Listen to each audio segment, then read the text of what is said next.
did you stand there all alone? Oh, I cannot explain what's going down. I can see you standing next to me, in and out, somewhere else right now. You sigh, look away, I can see it clear as day. Close your eyes, so afraid, hide behind that baby face.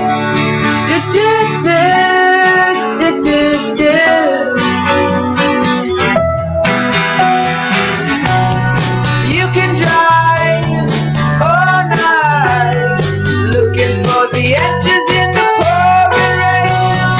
You wanna find peace of mind, looking for the answers.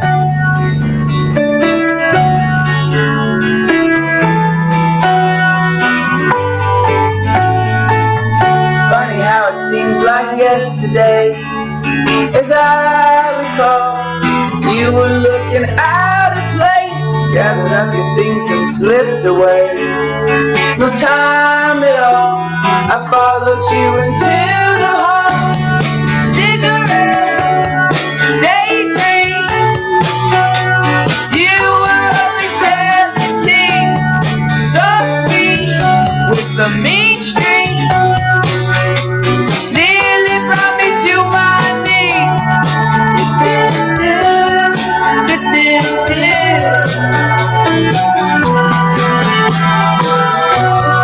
You can drive all night, looking for the answers in the pouring rain.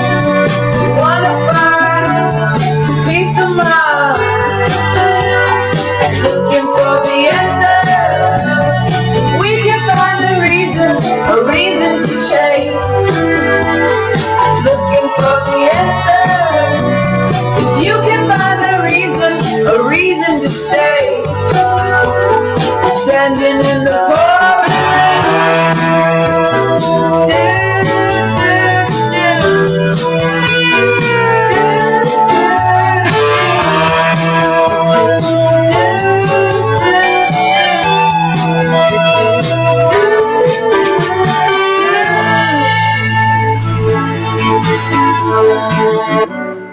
You can drive all night, looking for the answers in the pouring rain. Wanna find peace of mind, looking for the answer. We can find a reason to change, looking for the answer. You can find a reason to stay, standing in the pouring rain.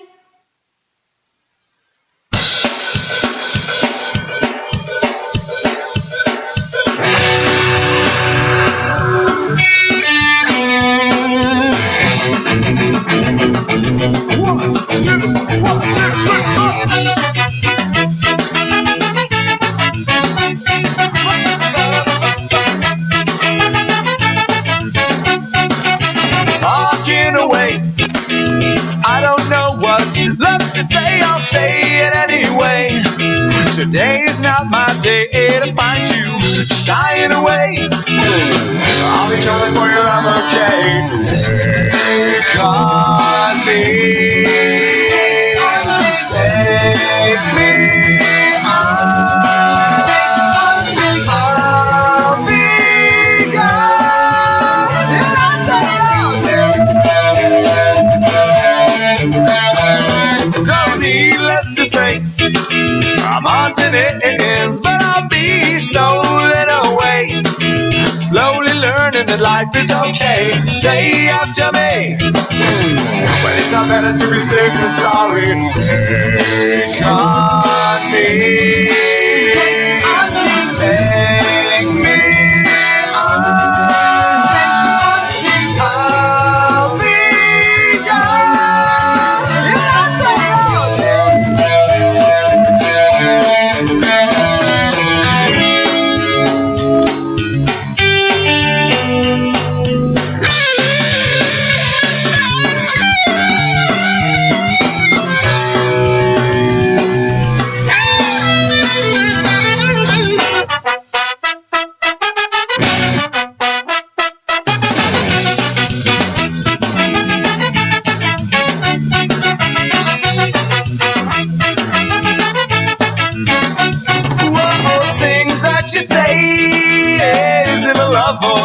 just to play my worries away. You're all the things I've got to remember. You're shying away. I'll be coming for your love anyway. Take on me. Take me on. I'll be gone.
Good evening, everyone. I'm Eric Dewey. And I'm no longer the guy I said last week because I have a story about that, but this is Steve-O.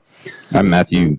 And we are Socially Awkward. Hey, we're all three back in the studio again. Oh, it's a host for once in, like, forever. Well, we had to get to a new location, and of course, I'm not blaming Matthew because he had a going-away party at his place last week because he started a new job this week, so I'm pretty sure people took him out and were like, let's get hammered, and heck, if someone invites you to get hammered, you're going to get hammered.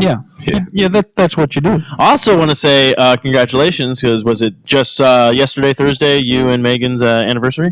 How many years? 3. Oh, 3 years. Yay. So good job. Hey, strong word. You know, it's funny though.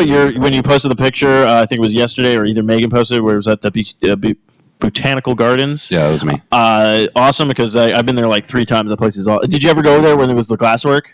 No, I've always wanted to though. That was really cool. I know they do that, or it's came through like a couple times. Yeah, anytime if you ever get a gone at night. Yeah. Okay. I went one during the day and then one at night, and literally, I think I have a picture. I'll find it because I'll do a Throwback Thursday to it. It literally looks like a phallus object when it's all lit up. You're like, oh, look at this giant lit up penis. During the day, you're just like, oh, this is amazing. But at night, you're like, no, this is a penis. Okay. You're like, that's why it comes on at night. All right. It's beautiful shiny penis. We got to do a lot of catching up. So who wants to start? Who wants to start with their week of funness? No one? No. Steven, how's your week? My week's good. I finally started a job. Force the issue? Yeah, I finally started a new job working for a certain airline.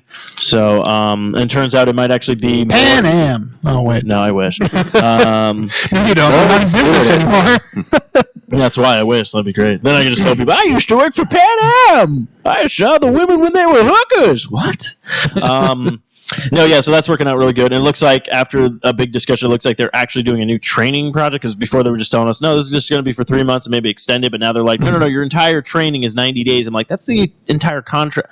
Oh, I see. You're seeing who's good and who's not, and then you'll hire somebody on. So hopefully that works out well. If so, and hopefully with everything that's going where it's going, we should be back in a brand new studio location. Hopefully, I'm going to say no, I don't want no later than January, but I'm going to shoot for sometime maybe in November or December. So, all right. And then, but of course, big story I have to get to. So last week I opened the show because someone posted this Facebook page. Yes. What was the exact name of the page again? I'm trying to remember. It was. I don't think I'm going to remember. It's shut down now. It's shut down now, and there's all. And then I found out. Apparently, I know the person who created the page. What was his name? It was John. It was like Joshua Oberton. It was John. The was it lying, Josh? cheating, or maybe it was John. It started with a J or Jason. I'm not sure.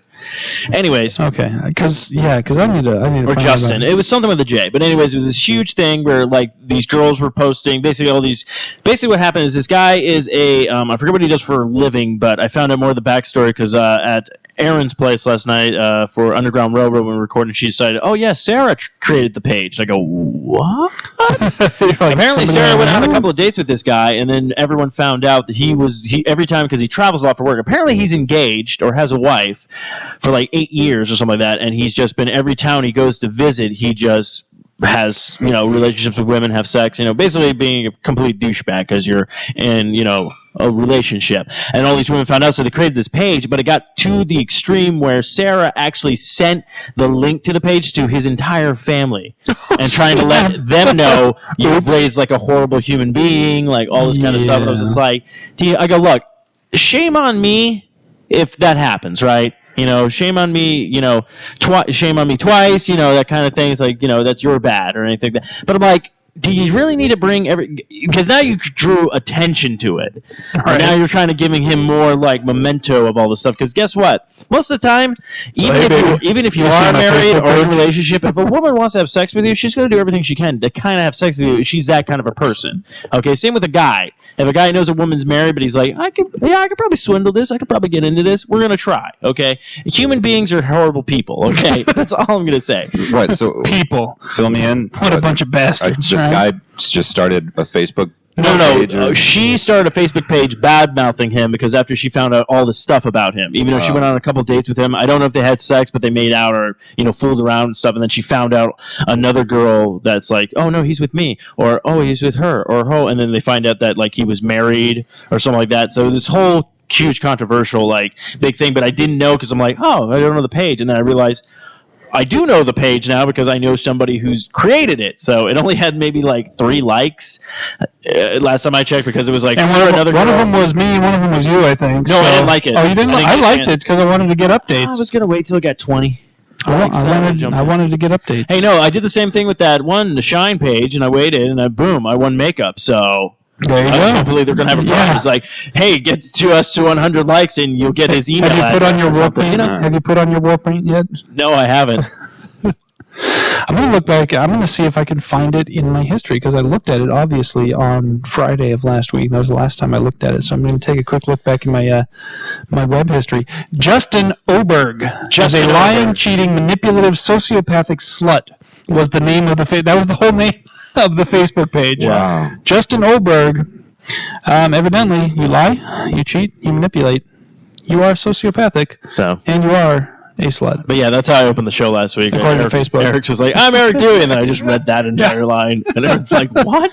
Like, what the f*** is going on here? So my week's been pretty good. Getting back to the thing. Though, hopefully next week, because I can't pick it up this week, but hopefully next week I can finally pick up Super Smash Bros. For the 3DS. Super Smash. I did pick up I hear they've got a very special character in that version of Smash Bros. That a lot of people have been waiting a long time for, especially with the opportunity to kick the crap out of it. What's that? I hear that the Duck Hunt Dog is a playable character in this new Super Smash Bros. Actually, to be honest with you, the Duck Hunt Dog, as much as people hate it, I have no problem with him. Still on my shit list is the fucking villager. Fuck that guy. Oh, man, that dog. Man, until I learned to take apart the gun, and that way, because you understand how the old ray guns worked. It doesn't actually shoot anything at the screen. No, it uses like a light. It's a receiver only. The gun itself is a receiver only. It doesn't transmit anything. It receives. When you click the button, it actually turns the screen black for an instant, except for a little white square where the target was. And if that sensor picks up that white square, it counts it as a hit. If you take the lens off that gun, it picks up the entire screen. So it doesn't matter where you point it. You can just sit there. I sat there with this little piece of the gun and a little clicker, and I just go click, click. Click, click. So do you have the highest score on Duck Hunt? Well, you get to level 100, and if you beat level 100, it crashes. You can't go past 100 on the original Duck Hunt at all. Because as soon as it actually, you go to 99, and then when you pass 99, when it would go to 100, I think the designers didn't expect anybody to get that far, and so it's kind of a Y2K kind of thing, where they only had 2 numbers for it, so it's like it freaks out, and the game crashes, and you start over. Which is weird, because, Pac-Man, you just keep going around to, I think, level 99. I don't think you just go 99 forever. It just keeps going 99 forever. But I think they anticipated the idea that somebody might get that far, and so they built it into the code. They're like, okay, we're not going to count past 99, but you can continue playing past 99. Yeah, see, that was the problem with Pac-Man. The only people I knew who got past level 99 were people like me who cheated, because it gets so fast. When you get up into the 80s and 90s, there's no, it goes so fast. You're on that level where like both of the little clay birdies go, and you're like, whoa. So you literally, like, even when I was cheating, it still took, I was still like, I had to be real fast with it to even cheat properly. Well, so let's just say Pac-Man's my jam, so that's why I was very disappointed at the age of 8 when I got to 99. I played the hell out of some Pac-Man on my Atari. Like, really? You're not going to give me the next one? Because you guys seen the championship edition when I play that shit. You guys are like, fuck, Steve. I'm like, sorry, man. Pac-Man's my jam. That's why I'm excited for him being a Smash Bros. Character. Oh, that's right. He's in there. Yeah, and how I'm going to play with him, I'm just going to have him and just a bunch of women because he's going to eat them all day. Is that like the card in our deck of... I don't know what that is. Cards Against Humanity. Okay, we're going to throw this out. Pac-Man, okay, tomorrow when you... Oh, there's that one. I forgot. I thought you were talking about that weird, like, chomp, like... Yeah, I want to say that was Lauren, but this is what I'm going to do. Her work. Well, this is what I want you to do. Tomorrow, when this episode goes up, go ahead and post that card. Oh, that's right. I do need to take I meant to do that last week. And just say, like... Just tell us what this is. Yeah, be like, excuse me... Former guests of Socially Awkward, who drew this? And better. Socially Awkward question of the week. Oh, what is your interpretation of this? It's a picture. It's a picture. It's like a 3-panel picture. It's like a little 3-panel. There's like a wave and like all that stuff. It's not a wave. It's just a little stick figure. And then it's like some sort of monster that has the head of like a Venus flytrap kind of monster thing, like from Mario Brothers. Like a piranha plant. And then it's a piranha plant. That's what I meant. And then the second panel, it's piranha plants going to get it, and then the third panel, it's eating the head of the person, of the little stick figure. So maybe it's a piranha plant or a chain chomp. It's possible. No, chain chomp. That could be your answer. There you go. Okay, there you go. That card got played last week, and we were like, but I can't let this card win because I don't understand it. Well, it's not even that, but it's just hard to explain over the radio, so I figured we should finally just post that picture and just be like, what is it? And I think, what are you? Considering how many is it?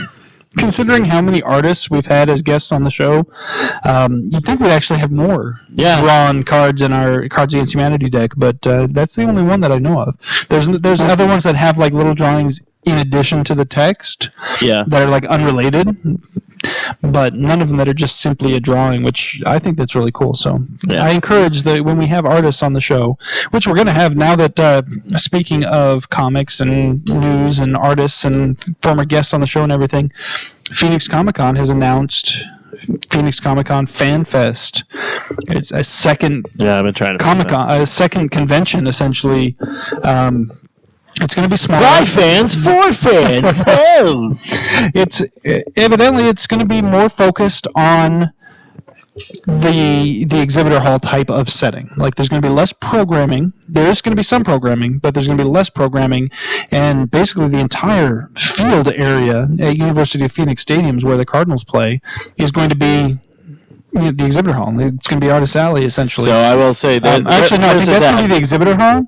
Evidently the ring where like the concession stands are, that's going to be Artist Alley. Oh, okay. So like you literally walk in the stadium to you go to the convention, you walk in and boom. Is this the December one? Yeah, this is the one in December. Well, that's the other thing too. In Phoenix, in December, a convention in December is an awesome idea. I can't wait to see the. Well, I will say this, ladies or mothers, lock up your daughters, and daughters lock up your MILF swankers, because I'm gonna be there. Did we get passes yet, or they have not opened up media registration yet, so I don't know if we're going to get media passes. I'm definitely going to try to go one way or another. I don't know if they're really because this is the first time. They're kind of restricting things a little bit. They're not opening it up for people to buy tables. They are first inviting people who had tables at previous Phoenix Comic-Cons, and then I think after they get so many yay or nays, then they will open it up to others. We're still waiting to find out if Comicare is going to get a table, because we've been at the previous 3 Phoenix Comic-Cons, but under the other name. But they are aware of our situation. Our president Zeph has spoken with the higher ups at Phoenix Comic-Con, and they know our situation. They know that we're still the same essential entity, just under a different name. None of the people from that establishment like the Arizona Avengers really listen to the show, right? The Arizona Avengers? Yeah. No, well, I don't know if they. I hope not. I don't have any problem with the Arizona. No, I have no problem with them. I just want to say. Are you talking about the? No, I'm talking about. Okay, let me get to my point. The Arizona Avenger. Everybody who participates, the pictures I've seen, pages I follow. I just hope none of them are listening because I am just going to say this flat out. That Wonder Woman girl, I really want to fuck.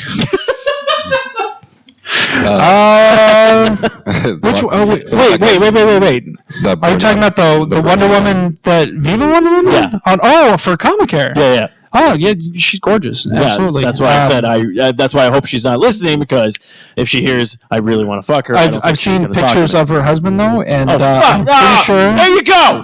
Why can't you let me have anything? I'm sorry. I don't want to give you false hope because honestly, false hope is all I have. You could probably take all three of us at the same time. I'm just saying, but. No, yes, she is. I have a plan. I have a plan for that. Woman. I have a plan for that. He comes at me, I'm just going to drop my pants. And then when he goes to beat me, I just scream out, Rick! Who are they going to believe? The guy with his pants off or the guy who's over him beating him up? It's a good plan. It's a win-win. I'm using that in my next bar I'm also fight. the victim, and I get some pity sex. There you go. And survivor sex. Can I get some survivor pity sex, please? No, not at the same time. I need two separate instances. Two separate instances. You're gonna be my survivor sex, and you can be pity. You can be pity sex. I'm gonna be honest. It's gonna be kind of pity sex for both of us. No offense. No, dude, no. Dude, okay. The lowest I'll go is an 8. Oh, you have no idea. So many comments, but I'll refrain. That's Viva Wonder Woman out of Las Vegas. She is a good friend of the Comicare group. She's kind of our eyes and ears out there in the Vegas area, and she's a wonderful person. But yes, she's absolutely gorgeous, and the costumes she makes. I really want to fuck. She has phenomenal talent in costume making as well. I mean, she makes all those costumes she wears, and she also sells them. She has an Etsy shop or whatever, so you can purchase all of her. I think you'd look really good in her Lady Punisher outfit, as a matter of fact. I hope you put that on after I fuck her. And then I go, guess who just got punished? Her. Okay. That was a stretch. No, I'm not going to lie. That's why I didn't put the hand up for a high five. Not the best. I know. Hey, I'll admit when it's not my best. But she's not part of the Arizona Avengers, though. Damn it. The Arizona Avengers, I've met a few of them. They seem like decent people or whatever. Don't really personally know any of them. They got one girl who showed up to one of our Comicare events dressed as Wasp. And she was a great Wasp, but it was funny because the second I saw her, I was like, oh my god, she would make a perfect Gamora. Like, seriously. Oh. Then I found out she does Gamora quite a bit, actually. Actually, I had a weird epiphany talking about, like, everyone's like, who's going to replace, like, when they bring in the Joker into, like, the DC franchise again, who's going to play him, whether or not it's on Gotham or in the movies and stuff like that. Well, if it's in Gotham, it's going to be a kid, probably, so it's not really going to be a big deal. But what I came up with, I was thinking for movie-wise, a guy that I didn't even think of, but then I was like, you know what, he probably could do, like, if he's going to be, like, Ben Affleck's supposed to be an older Batman, so it's supposed to be, like, an older kind of Joker or whatnot. I don't know the height ratio, though. Oh, you're talking about if they bring it into the movies? Yeah, okay. I actually came up with somebody that I thought could actually... Martin Short. He can be. Because he can do serious and he can do the... Also, the height issue isn't going to be an issue. Because look at how many movies frickin' Tom Cruise has been in. I don't know that was where going to be your made go-to. him. Pick another guy. Find somebody else who's short. That's the guy I go to that is short, and they always try to make him look not short. Like in every action actor, they try to make them look taller than they are. Not Tyler Perry. Yeah, especially Tyler Perry. When he's Medea, man, he's got like 6-inch heels on, that fucking guy. No, but yeah, Tom Cruise is a short little fuck. He's like 5'2" or something like that with lifts on, and they always try to make him look taller. So if they can do it for him in all those movies, I'm sure they can get Martin Short. And besides, who says the Joker has to be tall? I mean, he's the Joker. He's not supposed to be like muscle bound. No, he's not muscle bound. He's just a tall, lanky guy.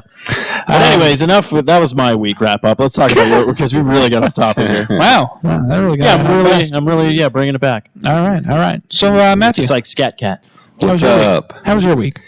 My week has been very. It's been good. It's been kind of hectic though and overwhelming. Yeah. First weekend on the new gig, so I'm doing the training. Well, it's not really. Well, yeah, it is training, but it's like I'm also in it and doing it because I have to manage these on properties. the job training. It's not classroom training. No. You're in there. Mm-hmm. You're right in the stink of it. Yes. All right. But it's been good. Like I said, it's just overwhelming because, I went from one huge property where I was like assistant managing to now I have 7 smaller properties that I'm full-blown managing. So it's quite a change in dynamic and a lot of things that I haven't been able to do before. But it will be good. I've been out to all my properties and stuff, so it's been interesting. But other than that, had the anniversary yesterday, which was cool. Went and got some sushi. Congratulations on that. Where did you go for some sushi? Ginben, just over here. Never even heard of it. Good? Right by Fry's. Oh. Yeah. Oh, yeah. I've been wanting to check that place out. Yeah, that we go there quite a bit. What's your go-to sushi roll? I don't get anything too crazy. So I love spicy tuna rolls. I get that. Yeah. I do California rolls. The Ginben roll there is really good. That's like their specialty roll. Yeah, if that's their name, that would probably be there. So like we got a roll that's named after us, but it kind of sucks. Don't order that. Don't order the one that's named after us. We just like the name, but the roll sucks. Don't order it. What's ever left over from everything else, we just scoop it up and put it in a roll. Actually, we've got this roll that's named after this other sushi place across town. So good. Yeah. Order that one. Seared, Seared ahi. If you can find that anywhere, I think is really good. Those are good. Yeah. My favorite are the nipple rolls at Teharu. They're actually called spicy crab rolls, but they look like they have a pink sauce on them. They're just they're rice and seaweed, whatever, and then with the crab meat with the spicy sauce in there, and then on top they put 2 sauces, and it's a little dollop of this pink sauce with a smaller dollop of red sauce right in the middle, so they look like nipples, and it's fantastic. And they're the best one. They're the best thing. You just shut up at the table. You're just like tits. Yeah, I'm just like it's a revolving sushi bar, Teharu. So it comes by, you grab it. Their salmon rolls are good, and the nipple rolls are my favorite. Those are my go-to. I will sit there and eat 10 plates of the nipple rolls and be good. Call it a day. See, I'm not like I like sushi, but I can't just down all that stuff. Like I'll usually get 2, maybe 3 rolls, and then I'm good. I know people that can just go and go and go, and I'm like, where are you putting it? Like, it doesn't. I don't. Well, it's because they're just little. I must have. Well, it also depends on where you go too. Like in Teharu, you get because it's a revolving thing. Each plate only has 4 little chunks of roll on it. It's not like when you go to a sushi place and order. I'll take that place. There's one on Priest and Ray. Yeah, Priest and Ray. Might have to have a business but it's good because it's like it's smaller, but it's like $1.50 a plate or $2 a plate depending on what you pick. And I think the nipple rolls are like in the middle, so they're like $1.50 a plate or whatever. But they're good. And then you can order the fancier stuff if you don't see it coming around the thing. They've got like their dragon roll, which is the seared. I believe the dragon roll is the eel, the seared eel, and then they have a tiger roll, which has the shrimp on it, and they got all sorts of different things you can get. But I'm like, just keep the nipple rolls coming. I'm good to go. Your wife's like, what? You're like the tiramisu. No, I'm like, no, the nipple rolls. Like seriously, I'm like, they're coming. Don't let me miss those nipple rolls. She knows what's up. Oh, okay. But yeah, you go to other places where you order individually, you get a lot more in one quote unquote roll. So I guess it depends on where you go. Yeah. But for me, it's like there's not really a whole lot to it. I mean, it's just rice and a little bit of fish, basically. So everything good so far? Yeah, and then we've been house sitting on the weekends for Megan's boss because they're in Germany for Oktoberfest. Oktober. So I've been staying over there, and they have 2 labs, and so we bring our dog over, and it's dog city over there. Not as crazy as your house, I'm sure, has been in the past. I got 4 dogs, so and 2 of them are little. Yeah. One's medium. So that's been pretty cool. Went and saw. What did we see last week? Went and saw that new movie called This Is How I Leave You. It's got Jason Bateman. Who else is in it? This Is How I Leave You with your pie fucked on the counter. Tina Fey, Jason Bateman. Oh yeah, okay. Adam Driver. This is Where I Leave You? This Is Where I Leave You, yeah. Okay. Wait, is Well, this... This Is Where I Leave You, This Is When I Leave You, one of those. This is Where. Is this the movie that is this written by Tina Fey or no? I don't know if it's written by Tina Fey, but... I'll tell you in just a moment. Please do. Directed by Sean Levi. Writers Jonathan Trooper and Jonathan Trooper. Okay. No. Okay. Wait. Okay. I'm like, why did they list him twice? Because he did the book. He wrote the novel that the movie was based on, and he did the screenplay. So that means it's probably actually a good translation. Whenever the actual author had a say in, and especially when they did the entire thing, usually means it's a good translation of the book. It's a really good movie. Okay. Is it a comedy? Is it a... it's a drama. It says comedy/drama on IMDb, but how did you find it? Yeah, comedy/drama. It's it's funny, and it's got a good story to it. A lot of heart. Some fucked up shit too that happens, and so yeah, it was really good. Went and saw that because we love our movies, and awesome. Other than that, I mean, been playing music again, which is cool, and doing all that fun stuff. So yeah, nothing too out of the ordinary. Just been very, very busy. Yeah. Okay, now we go to Eric, the head of the table right now. Holy crap. Great, Eric. That's fantastic. Yeah, pretty much. Now, my week's been it's been really busy because I've been working and packing up and moving this weekend, so we're finally getting out of the damn ghetto we're in. And Hashtag help Eric move. Yeah, no shit. Where are you going? Seriously, we're moving to Chandler. We're moving in with some friends of ours. Welcome to our side of town. So, yeah, it's way on that side of Chandler, so at least I'm as far south as you guys, but where is I'm way over. It's Chandler Boulevard, and it's between Ray and Chandler off of Alma School. Oh my God, that's so far. Yeah, well, it's closer than I am now. It's like not that far at all.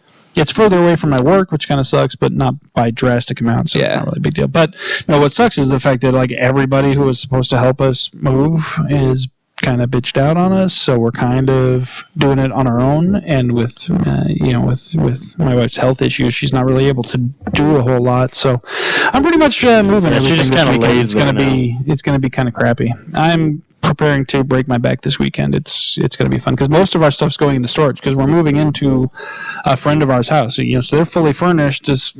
Basically we're only bringing our bedroom stuff. Yeah. Everything else in our house is going into storage. So I have to move all the furniture, all the big furniture and stuff into storage, and then just our bedroom stuff is going into this new place. So next week we'll be broadcasting live from one of the Arizona hospitals. Yeah, I'll be laid up in traction and stuff. No, it's going to be interesting, but I won't be in a little tin box anymore. I won't have to worry about every noise I hear being some random thug in the neighborhood or some shit. I don't know. What's that supposed to mean? I heard you the other night. That's what it means. I knew you were there. No, it's just the neighborhood going through your garbage. Yeah. That's what I do now. The neighborhood has been proven to be unsafe, so we're getting the hell out of Dodge and going someplace else, and then we'll kind of regroup and see where we go from there. But I've got a weekend job starting, not this weekend because I'm moving, but the following weekend, where I'll be working, just on the weekends in addition to my weekday job. So I'll be working 7 days a week, but, hopefully getting some money saved up and getting some stuff together. I had my training for that today, which was unexciting to say the least. My training was Should we do boring. Should we do a little improv of what it was like? Eric, nice. Yes. It's great to meet you finally and everything. Yeah. So we're going to give you training right now. So you're going to be selling garage doors. Yes. All right, here's a pamphlet. Okay. Read that. Okay. I know it's only a page. Is there more? No, that's it. What does it say? It says garage doors. And it's got pictures of garage doors. And the most important part is, would you like to buy a garage door? Yes. Okay. Yeah, that's basically it. My job is going to be, I'll be standing, this is my weekend gig, I'll just be standing at the exit at the Costco. At least you'll be in air conditioning. And yes, that's the one bright side. My last weekend gig was standing on a corner with a sign with one of those arrows pointing towards his housing development. Saying, sucky, $5. When they weren't looking, when the bosses weren't looking, I do what I want. But gross. It was out in the sun, it was out in the heat, and now I'll be inside where I can get $1.50 hot dog and drink combo. That's going to be awesome. And Churros. Yeah, basically my job is to, harass people on their way out of the Costco and say, hey, you want a garage door? No? Okay. Hey, you want a garage door? Hey, you look like you want a garage door. You look like a man who needs a garage door. You have the look of a guy who needs a new garage door. I've always wanted a garage door. Well, you're in luck. Here's a pamphlet. Call this number. I got a call? Fuck that. That's really... I thought I could just pick it up today. Can I buy it and just leave it at your warehouse? Yeah. Sure, why not? No, my job is just to get them to call to talk to the actual salespeople. Because, I'm not the actual salesperson. I'm not going to be selling the garage doors. What I'm selling is the phone number for them to call and hopefully set up an appointment for the actual salesperson to come out to their house and be like, here's what I can do for you. But what if they start asking you questions? Shouldn't you at least be a little bit knowledgeable of what's going on? Yeah, that was what the training was today. Literally, they gave me the pamphlet that I'll be handing out. Then they gave me one additional pamphlet that's just for me that I don't give to customers that has a little bit more information than the first pamphlet. Yeah, and then they also we did a little tour of windows, some don't. Yeah, pretty much.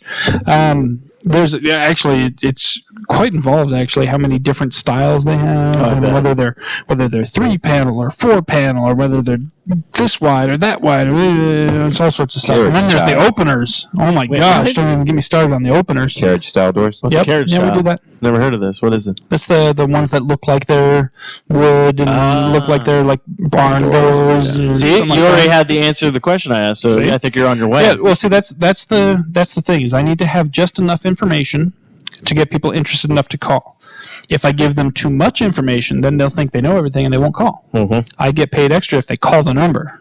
So they need to call the number. You get I guess we could say a little bit of a commish. So I'll be posting the number on our Facebook. No, I'm just kidding. All you do is... hey, everybody call this number. If you want to call this number... You just go, if you want to call into the show tonight... Yeah. Here's the number. No, they have to call and set up an appointment to have somebody come out and show them stuff. But that's basically my job, is to get them just enough information to where they want more information so that they'll call the number and set up the appointment. It's not a hard job. I'm not expecting to get a ton of people calling in, but it's really just a matter of having somebody there to hand out the pamphlets and kind of get the interest. You're really just there for the freaking hot dogs and soda. For moral support. And the chicken bakes, man.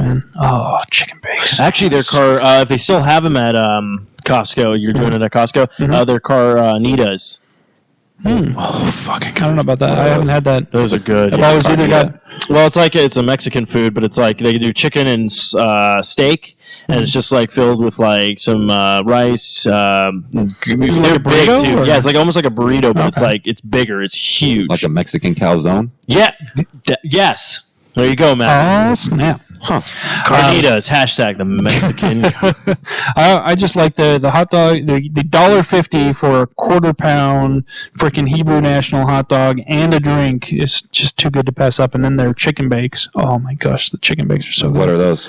It's basically like a fancy Hot Pocket. It's kind of it's bread with the chicken and seasonings and stuff inside of it. This job can give you a new but they're big. They're imagine 4 Hot Pockets together is the size of the thing. I mean, and they're not diarrhea inducing like actual Hot Pockets. So that's a good thing. So we'll do that now. Once you start the job, we'll go, what did Eric eat this weekend? Hot dog. Hot dogs. I will bring this up. I just saw this on Facebook. We can give ourselves our own opinions and say yay or nay to this, but apparently it looks like they're going to be making a Zombieland 2. Really? Mm-hmm. I enjoyed the first one. It was fun. I wasn't a huge fan. Oh my god, it was the best movie ever. But I enjoyed it. It was fun to watch, and I'd probably watch the second one when it hits video. Now I will put it this way: if you do Zombieland 2, then you're going to have to make this a trilogy, and this is the only reason why. No, this is why. First movie, you had Bill Murray in it. Second movie, you put Dan Aykroyd in, or Ernie Hudson, and then vice versa in the third movie. Gotcha, there you go. Gotcha. So you get the whole Ghostbusters trio throughout. Mm-hmm. They could do 4, but we have no longer Egon. So sadness. So we'll just bring back Chris Farley. Oh wait. Oh, dang too soon. He's living in a van down by the river. No, in the celestial van down by the celestial river. That's where people who are on drugs go to. Right. Good news though here. I finally finished How I Met Your Mother. So I will say this: after watching the entire season and then seeing the final episode, makes a lot more sense than just watching the final episode, because I had no idea. Oh, that's right. Because I was like, you already saw that last episode, but you didn't watch. But I didn't watch the entire season. So now the last episode makes more sense to me, and I'm kind of can go not be butthurt about it. Yeah. Because now you're like, oh, that kind of it sucks, but it also gives it that bittersweet of like, oh, well, that's kind of nice. Tracy gets to be with her love of her life because she passed away. Because when you watch the last episode, you have no idea about that. Right. So you're like, what? And then so all that kind of stuff. I still don't think. I just think Ted is just never going to be happy, because I'm pretty sure they'll do like How I Met Your New Mother, and Robin will no longer be in the picture. Well, the mom just started on that new comedy called A to Z. Any good? Well, we watched the pilot episode last night. It wasn't bad. The guy that's in the show with her is kind of annoying. I've seen him before. Who's the guy? He's been in movies. I don't remember his name, but I can look it up. Okay, because I'm trying to figure out new shows. What is good? Because I have to watch them the day after if they're on Hulu, and I can catch them like live on cable, but I don't have a DVR. So, and I've been trying to figure out how to do this is what I got so mad about Xbox One. They're like, you want to watch TV through your Xbox One? I'm like, yeah, that'd be awesome, but you still need a cable box. And I'm like, what? Oh yeah. Oh yeah, of course. I was like, then why don't I just watch it through the cable box? So his name is. Let's get out of here. Annabelle. She's like, I'm going to listen to the show tonight. Oh. That was one of those ad things. His name's Ben Feldman. That sounds familiar. He was in Cloverfield. He was in As Above, So Below, Friday the 13th. So far, all freaking horror movies. He was in The Perfect Man. Speaking of which, he's in Mad Men. He plays. You guys watch Mad Men? Still have not seen it. You guys were watching it. I don't know. Well, yeah. So I've caught some of it because my wife was watching it start to finish, and some of that included when I was not home and when I was asleep. So I saw some. I've seen quite a bit. I know the general gist of what's going on. Who does he play? He plays Michael Ginsberg. He's one of the new copywriters. Is this just in the most recent season? The season 7 and 8. Because I'm not sure. Wait, no. We've only caught up with. Because they're only at what, season 6? 7 is the current season, I think. That's the season that just recently started, or ended, right? Or ended. Yeah, there's 7. So he would. I'd say he's been in 5, 6, and 7. Okay. Prominently in 6 and 7. Let me take a quick look. But he's like a Jewish copyright. He lives with his dad, who's very elderly. I'll probably know as soon as I see the picture. Yeah. What's his name again? Michael. I'm sorry. His name is Ben Feldman. Ben Feldman. He was in Silicon Valley for an episode. Mini Project. That guy. Yeah. Oh, you know what's really, really sad? You know what I know him from? What? Not a show I watch, but a show that unfortunately I've seen, because this is another one that my wife watches, and it's a horrible, horrible show. I recommend that nobody watches this ever, so hopefully they'll cancel it again. They already canceled it once, and somehow it came back. Like, I don't understand how good shows get canceled and stay canceled, and then this piece of shit came back. But he's in that show Drop Dead Diva on freaking Lifetime or some bullshit. Is that the one with the fat woman? Yeah. Yeah, the one that's like basically tells people that, it's okay to be gay. Models' lives are not important, so we're going to take over, or so important that we're going to take over this lawyer's life with this model. I don't know. It's the stupidest premise I've ever heard, and the show is horribly timed, and it's just bad. Well, it's just a bad show. When you said Lifetime, I think we kind of got the picture. Yeah, but that's like I saw that guy says, I'm like, that's that fucking guy on that damn Drop Dead Diva show. Although Lifetime did have the unauthorized Saved by the Bell documentary. That's right. Did you watch that? Hell yeah, was I watched it good? No, it wasn't good. I like getting Matt's reviews. No, it was horrible. No, it was about slaves. It was weird. I did watch it, definitely. I love Saved by the Bell. My fantasy football. Well, one of my fantasy football teams is named after Bayside Tigers. Nice. Is it called the Bayside Tigers? Yeah. So, there you go. anything else that you've been watching on TV that you would recommend to people, or? Key and Peele's back for their new season. I love me some Key and Peele. What else? I mean, stuff's coming back now. I mean, Are you watching Legends? Legends? What's Are you Legends? watching Legends? No, I have no idea what that It's is. that new show with Sean Bean. And I think my parents watched one the girl episode. from Varsity Blues and Heroes. Allie Larder's in it. Legends. Looking good. Yeah, but spoilers. I mean, Sean Bean's character is probably going to get killed off. No, he's the main character, so no, he's not going to get killed off. Like, it's very possible that he'll survive. So is he? Is he a spy? Is he part of He FBI? is an FBI agent. Okay. And the whole thing is he's an undercover FBI agent, and so the Legend is what they call their undercover identity. So when he's in Legend, he's undercover. And the problem that he's having is that he's having a hard time differentiating his real life from his Legendary legend. Oh, so does he do that? He's all like, my life is going to be legend. Wait for it. Dairy. Hope you're not lactose intolerant, because the second half of this word is dairy. No, he doesn't say that, but he does say some cool stuff, and it's a fun show. And Allie Larder's still looking damn good, so I definitely highly recommend Legends. And then the other show I've been watching that just started is Forever. We were talking about this a little bit before the show. Have you seen this one? It's got the guy who played Mr. Fantastic. Mr. Fantastic in the original Fantastic Four movies. Well, no, not the original, not the one that was made simply for the studio to keep the rights, but the actual Fantastic Four movies that came out. He played Reed Richards. Who's that guy? Okay. He's in a new show called Forever, where he plays a guy who... Sure. He plays a guy who, basically his character cannot die. He's been alive since they show his first death was when he was literally on a slave ship heading to America. He wasn't a slave, he's a white guy. He was the doctor, and he was like trying to, like, there was one of the slaves who was sick, and he was trying to... doctor. Not the doctor. He was a doctor. There's only one doctor. Although he wouldn't be and his name is Dr. Kevorkian, all right? Yeah. That's another show I've been keeping up on. Have you kept up on? Yeah, I'm on. How's the new doctor? He's fun. I like the new doctor. At first, I was like the new doctor. But now I really like him. I'm digging Capaldi. I like the fact that he came on the scene being like, I'm not gonna be your boyfriend, blah blah blah. And then now since then, he's been nothing but jealous. Jealous all the time. And I love that they have Pink in there. Yeah. I love that because I like how at first I was like, are they going to make him another Rory? Like, seriously, like, Rory was cool. I loved Rory. Yeah, I liked Rory too. But if they try to recreate that, it's going to seem like a cheap imitation. They haven't done it so much, but you can kind of tell, like, obviously he's going to be. Well, now he knows. Now he knows what's going on, which is rare enough in itself. And after this season, Coleman's gone. So I wonder who they're going to bring. Maybe he'll be the new companion. That'd be interesting. Be weird.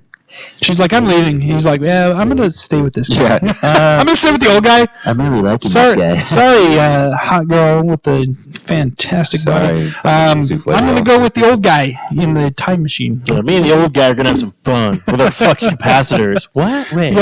Did I mention the time machine? Because that's pretty cool. But no, the new season of Doctor Who has been pretty fucking cool. Yeah, I've been digging it. The episodes have been pretty decent too. Like the silence, the really dark one where it was like they had the ghosts. They weren't ghosts, but you don't stare at them like.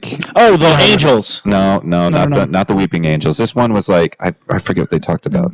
Basically, they went back to Pink when he was a kid in the orphanage. Yeah. And remember they had. When they had the monsters and the people who grabbed you under the grab your foot. But then what it was really all about, the outcome of that episode was really cool. Yeah. Because obviously we can't spoil it, but yeah, no spoilers. No, but it's because the season has been good. I highly recommend it. I think Capaldi's doing a fantastic job. He's definitely a different sort of Doctor than the last two. Like I really felt that Tennant and Smith were different from each other, yes, but they were still similar in some ways. I thought there was a huge departure from Ecclestein's Doctor from only one season, but there was a huge departure between him and Tennant. But then I thought the Tennant-Smith transition was... I wasn't opposed to it. I enjoyed both characters, but I didn't feel there was a strong enough difference between the two of them. I thought they both had very, very similar personality styles. So it didn't feel like as big a difference. There's a big difference between the Tennant-Smith era and the Capaldi era, and I dig it. I'm digging it so far. I like the last episode too, where he's trying to figure out who exactly Jenna Coleman character is dating. And he thinks it's that, like, the dorky guy that wears a bow tie. And he's looks like, almost exactly like Matt Smith. Yeah. He's like, she's all, ew, no. I approve. That's funny. And then, that was pretty good. The pilot episode, not pilot episode, but the first episode of the season coming back, I loved how they had Matt Smith character in there with the phone call. That was cool. Yeah, I think they've been doing a really good job with this season. I think they've been doing a really good job, so I look forward to more of that. But yeah, Forever, also a good show. To bring us back to where we were going. Well, I'm just asking what everyone decided to take a chance on, jump into, see if they're going to stick with it or give up on it. Because I still have to do the binge watch the Arrow season 2. Because yes. We're going to be talking about that on Long Box Cast. We're going to be talking about shows. So we've already discussed Gotham. We'll probably talk about the second episode of Gotham. Have you seen it? Oh, yeah. I watched Gotham. Both of them? Have you seen the new one? Okay, so Eric's not caught up. Yeah, I've only watched the first one so far. I haven't caught up on the second one. We didn't dive too deep into the first one. The first one was kind of lame. I enjoyed it, but it was too fast. It was a pilot. It was like boom, boom, boom, boom. They were trying to introduce all the characters, and we talked about it a little bit last week. I think my biggest complaint was that they made Bullock so dirty. Like, I didn't feel in the comics that he was that dirty. He was. Like, I always thought he was walking the edge. Who's that? He's he's the other detective to Gordon. Oh, okay. Yeah, the main. I like the guy they picked to play him because I think he did a fantastic job. Absolutely. He was on a show called Grounded for Life. Yeah, he's been on a lot of things. He's also, yeah. He's actually also in Nicolas Cage's Ghost Rider. He was his friend in that. Speaking of Nick Cage, did you see he's got a new movie coming out soon? Of course he does. That I will not be watching. He's actually overdue for a movie. What is it? Left Behind. That's the one about the biblical. What do they call it? When God takes all the good people and leaves all the bad people. The Rapture? Rapture, that's the one. See, Left Behind, I could have already been like, my parents left me at a convenience store. I bet you Kirk Cameron is pissed that he's not in that movie. Probably. He's like, what the fuck, guys? Like, seriously. I've been shilling these books for years. How am I not in this movie? Natalie talked about a dream she had. She said she was watching, this is Aaron's co-host on Underground Railroad, she was watching a trailer of Jurassic Park 2 called, like, Dinosaur Blood, or Bloodlust, or something like that. And basically, it's Nicolas Cage snorts dinosaur blood and can communicate with dinosaurs. Wait, what is this movie called? No, this is not a real movie. This is a dream she had. Oh, okay. I was like, I haven't watched this. Is this on Netflix? So he, tries to talk to the good dinosaurs to be like, we can work together, guys. We can be, and then there's evil dinosaurs and stuff. But anybody else who snorts dinosaur blood just ends up dying like his as a mutant. So then we even tied it into Sharknado, saying like he was bit by a shark that was going through a tornado. So it's like a spin-off movie. He can snort the dinosaur blood without dying because he and Star-Lord actually had the same father. Yes. That's why, because he's not fully human. Chris Pratt was on SNL. Yes, he was good too. I enjoyed that episode. I did enjoy that episode. And that was it was a fun episode. I fast forwarded through that stupid girl, quote unquote, singing. Dude, that was awful. The sketch with Lionel and He-Man was fucking hilarious. I like to do this. Oh, this feels good, Danny. This feels good. Where is Mother? I like Mother. I like Mother, Danny. Oh man, that was hilarious. It was so good. Oh yeah, I was cracking up. It was a good start to their season too. Yeah, for sure. Who's hosting this week? Who's hosting tomorrow? Do you know? Baba Ganoush. All right. Actually, it's shape-shifting Mahatma Gandhi. It just comes out. Mahatma Gandhi, the shape-shifting wizard. That would be awesome. I would actually. I don't know if anybody's watched this. If anybody has Hulu, I actually really enjoyed it. It's actually by Seth Meyers. And a bunch of other people from SNL do voices on it. I was about to say I'm already on board somewhat. It's called The Awesomes. Oh, that's and it's about the superhero shows. They just finished their second season. I had a lot of people on this season. They had Amy Poehler on as a character. They had Will Forte as a character. So they ended it pretty good. It's kind of funny because for all the shows that are on Hulu, this one's only like 10 episodes, and I kind of was like, give them a little bit more because you've been giving more to other shows that I feel are just crap. Like, forget about it. I tried watching that. That was horrible. Which one? It's a guy who's like, I'm a mafia guy, and then I get sent to Saskatchewan for all this stuff because I ratted people out. But you're just like, what? Yeah, it's a horrible cartoon. What? It's horrible. But it's all like, but their seasons get like 12 episodes. I'm like, why don't you just remove like 8 of your episodes and give more to the awesomes? But I like it's written by Seth Meyers and another guy co-creator. But I know Keenan from SNL is on it. He plays a character and stuff like that. So they have a lot of good people behind it. It's really funny. Awesome. Sarah Silverman's the host tomorrow. Oh, awesome! I like her. And Maroon 5 is the guest. Ooh, okay, I won't have to completely fast forward through both the musical sections. Then that's good news. Because I'm not a huge fan of Maroon 5, but I can tolerate them, which is more than I can say for. Oh, everyone hear about Jimmy Fallon? He's going to be coming to Arizona that's right. At the Orpheum after the Super Bowl. So we all need to get tickets and go there, and then we'll stand up and just go, Kimmel, you rock! Be like, but I'm not that guy. He was hilarious though, hosting with Justin Timberlake. Did you guys see that one? Yeah, that's it. Especially the Family Feud. Yeah. Oh yeah. The fucking episode. The Family Feud was so great. I love that. So great. So great. Yeah. Yeah, he was like dying too. And he's they're like, okay, that's enough. Yeah. I'm trying to think what else I'm checking out. Oh, The Flash that comes on next week. We're going to give that a shot. See how well that does. Constantine comes out sometime in the end of this month. The NBC. Oh, the guy they picked though, like looks exactly like Constantine. So I'll see how it goes. I like those kind of shit though, but hopefully they don't break it into like Supernatural kind of thing. Sleepy Hollow. Does anybody catch that? Yes, I've been watching that. I don't know. Sleepy Hollow is one of those ones like I enjoy watching it. Like, I don't know, there's just something about the cadence of it and something about like his voice and like the way he talks and stuff. It like draws me in. I could give two shits about the story though. Like, I'm seriously not into the storyline at all. Yeah, no, my parents absolutely love it. Like, now they're trying to make like Frankenstein's monster to fight the headless horseman. Yeah. I'm like, just let him talk more. Did you see that second episode? Yeah. Okay. All of a sudden they were just like, oh, well, the monster's just whatever.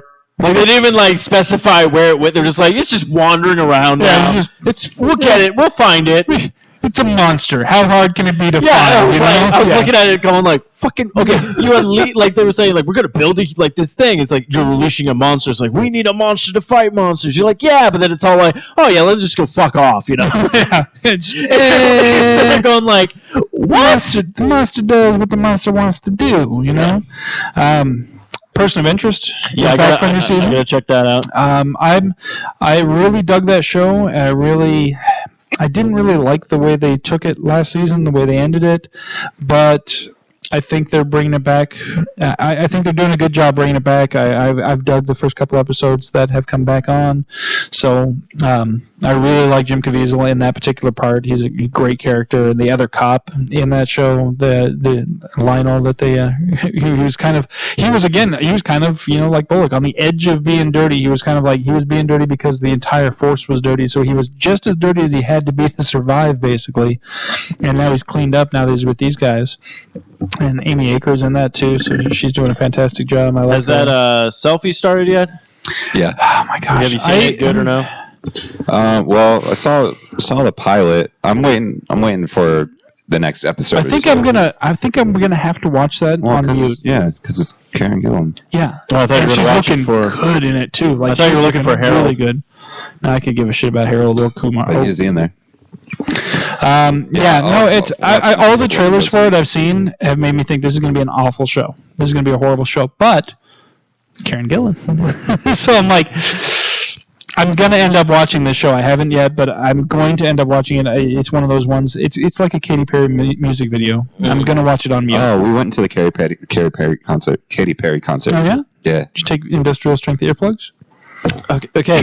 Eric, did I just not read off what Matthew was listening to on Spotify before? Oh, Yeah, I saw what you were listening to. I was like, oh, it's Miley. I thought that was Miley Cyrus, Beyonce. and then there was the Beyonce song and stuff. And I'm like, oh, here we go, Matthew back to his roots. Justin Timberlake is on his list right now. No, see, JT's all right though. I can get down with that's with Megan's stuff because we use the same account. Oh, Was that likely story? yeah, it was just a couple. Yeah, it was just before the show started. Yeah, that was her because she's going out with her ladies tonight. So All the single ladies. mm, Oh, I didn't think. I just wanted one of them single. I just want. But they're going to do. I'm sorry. That's just They're going to do deer in headlights all of a sudden. the drink and paint thing. Oh yeah. They're doing that. Wait, So what is this? Because y'all know who run the world. girls? Girls. They run the world. Girls.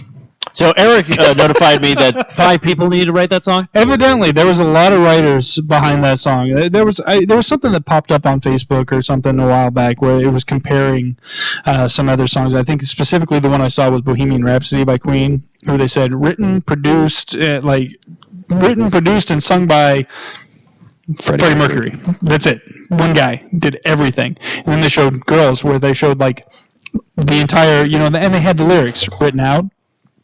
Easy there, Sparky. I'm cool, bro. And they had the lyrics written out, so you could see how pathetic the lyrics were. I mean, and granted, Bohemian Rhapsody doesn't make much sense because it wasn't meant to. Like, they interviewed Queen like years later, and they're like, basically, we wanted to make a rock opera, but then we just started kind of writing random stuff and just kind of put it all together. It doesn't actually mean anything. They admitted that the song doesn't really mean anything, but it's still better than Who Run the World, Girls, Who Run the World, Girls. Who Run the World, Girls. You got to say it with passion. Come on. Who run the world, girls? Who run the world? Wow, no, am I accenting? Am I accenting the wrong thing? I hate. Who run the world, girls? I don't follow. Now you're just trying to be like William Shatner. But the point was they had like 3 writers, 2 producers, like all sorts of people involved in producing this drivel compared to Queen. Like the one guy did everything, and it had a lot more words. Basically, it had a lot more words. Because repeated. Freddie Mercury is awesome. Freddie Mercury was awesome. Have you guys seen the painting of the Sword in the Stone, Disney Sword in the Stone, and it's Freddie Mercury in his classic pose where he's got like the jacket with jacket, the weird and he's like holding up rather than like the microphone. He's got the sword the sword from the Sword in the Stone. Yeah, I haven't seen that. That's great. Awesome. I love it. I want that on a T-shirt. It's probably going to be on a T-shirt. Speaking of T-shirts, definitely check out Raven's kick-ass T-shirt for the Assassin's Creed thing. Oh, yeah. Is the voting still going? Not yet. I don't know. She just finished that one. It sucks because I'm friends with her now on the Wii U network, and I'm all like, no, this is great, but then I'm also, I fucking hate your drawings because they're 10 times better than mine. Oh, she does drawings on. Oh, yeah, because you can do like drawings, just post stuff and things like that, so. I know they both Raven and our friend Lauren, who was the guest on the show a couple weeks back, had 2 T-shirts. T-shirt designs up on Designs by Human up for votes. I'm going to take a look right now and see if That's fucking awesome. they're still like if I.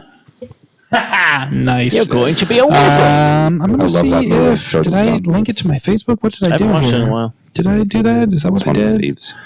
I don't know what I did here, but hopefully it's still in my, like favorites or whatever, so I can take a look, because I don't know if they've still had votes given. Does it tell me what I voted on? No, it doesn't. That's bullshit.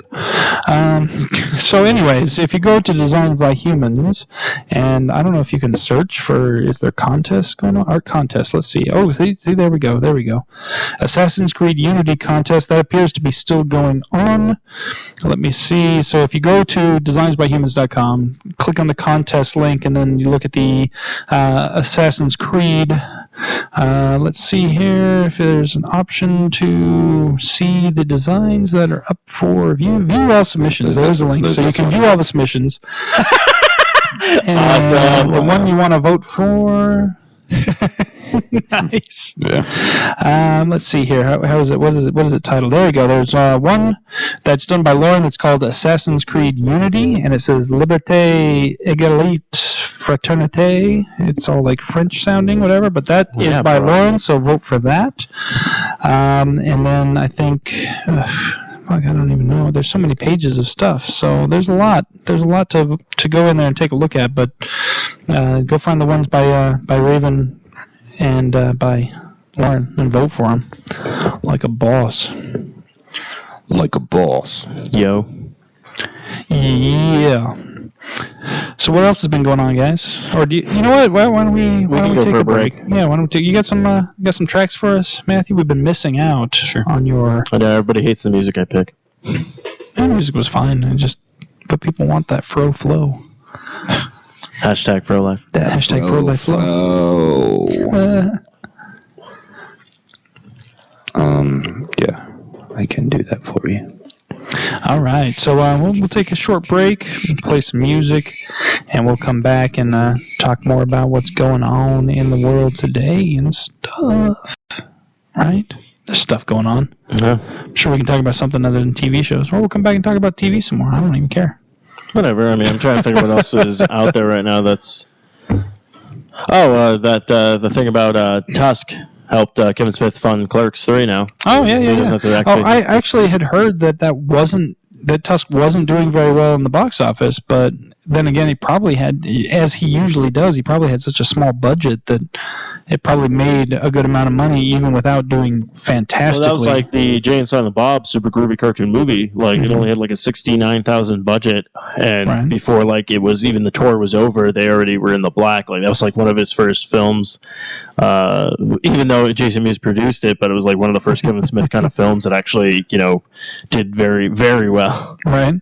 Well, when you have such a small budget, it makes it easier to. Well, that's what he was saying. I think to do with Tusk, he just wanted to do it very low budget. So. Yeah, and I've heard good things and bad things. And just real quick, Raven's design on that, Designs by Human in the Unity, or in the Assassin's Creed section, there's two of her designs in there. There's For the Revolution is what it's called, single color, and then there's Fight for the Revolution, which is the full color version, which is the really cool. And I voted for both, of course, because it's Raven. Does it tell you how many votes? It has likes. I don't know if that's equal to votes or not. The full color one is definitely doing better than the single color one, which makes sense because the full color one looks awesome. The single color one is really good too. It'd be great for like a decal or something like that. But the full color one is definitely the way to go for a Raven, if you're listening, if you do make some decals of that stuff, I know I'll be buying one because that's awesome. Yeah, well, I guarantee the contest probably won't be over until probably, I think, at the end of October is when the game comes out, so. Right. Yeah, it doesn't say. I'm not seeing on this page where it says it expires. But next week. So go find those two designs and definitely vote for those, or three designs, two from Raven and one from Lauren, because those are friends of the show. We need to support those guys, so help them out. Friends. All right, Matthew, you got some tunes for us? Yep. All right, go ahead and start them up when we're ready.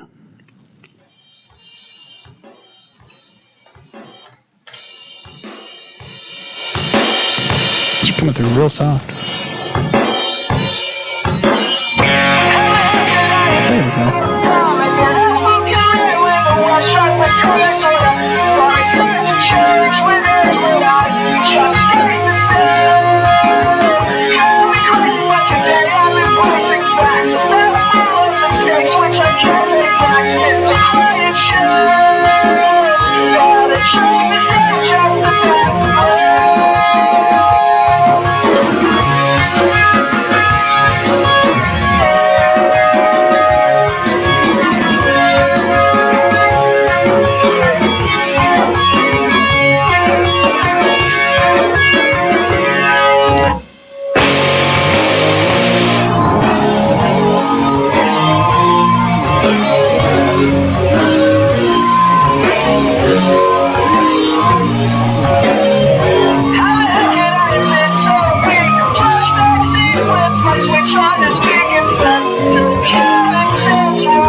between caffeine and nicotine. You will find me unentertained and worn out, as to the steps beside my house.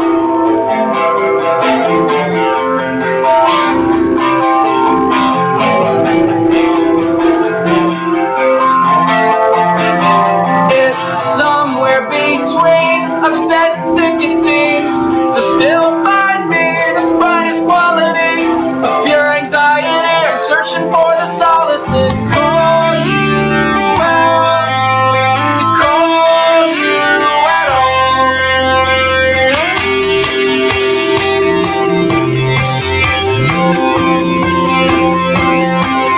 So somewhere between midnight and Carroll Street, I will find you a colder shoulder than I'm used to, bending receivers just to hear the truth. I'm demanding some answers. I'm keeping up with double standards. I am between the words you're telling me, where to find to go. I'm trying lines in my eyesight until the story starts to line up right. These details bend and broke us down. The finest rivalry of our anxiety, searching for the courage to hear you out, to hear you at all. Somewhere between single life and sympathy, you will find me, you will find me.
The procedure is safe and routine.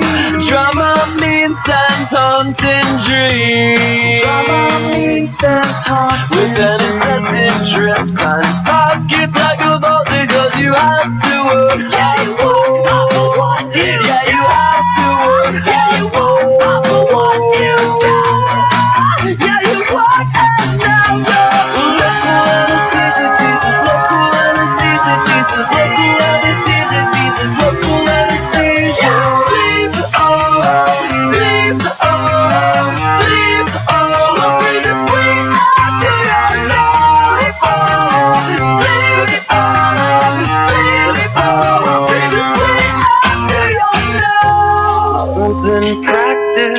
something perfect. I'll selfishly remember cause the season's got us eating less than love. You walk the full length of Manhattan and no town slab while you so stay with the stick and you every step.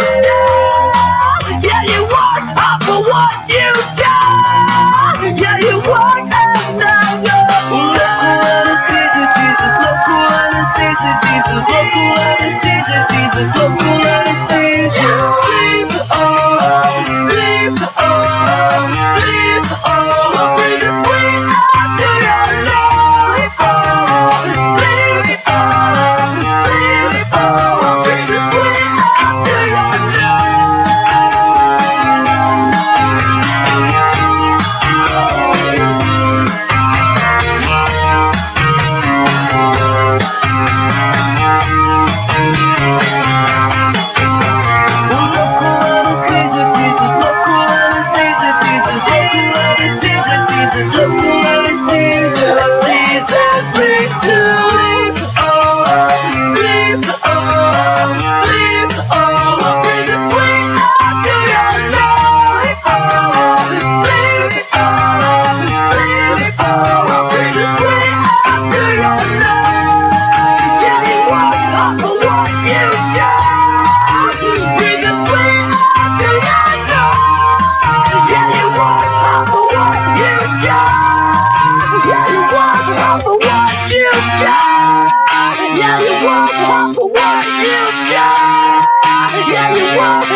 you wanna fight, she would even miss you if you go aside. Power politician leaning to the right, said he's got a twist on that you wanna go off like that.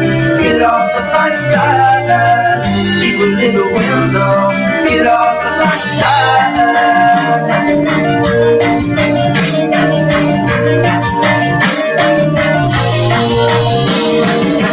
Now we wear some color ghetto uniforms, sky is burning, but at least you know it won't. Go and run yourself a million miles, open up the colors on up and you go off like that. Get off of my style, leave a little window. Get off of my style.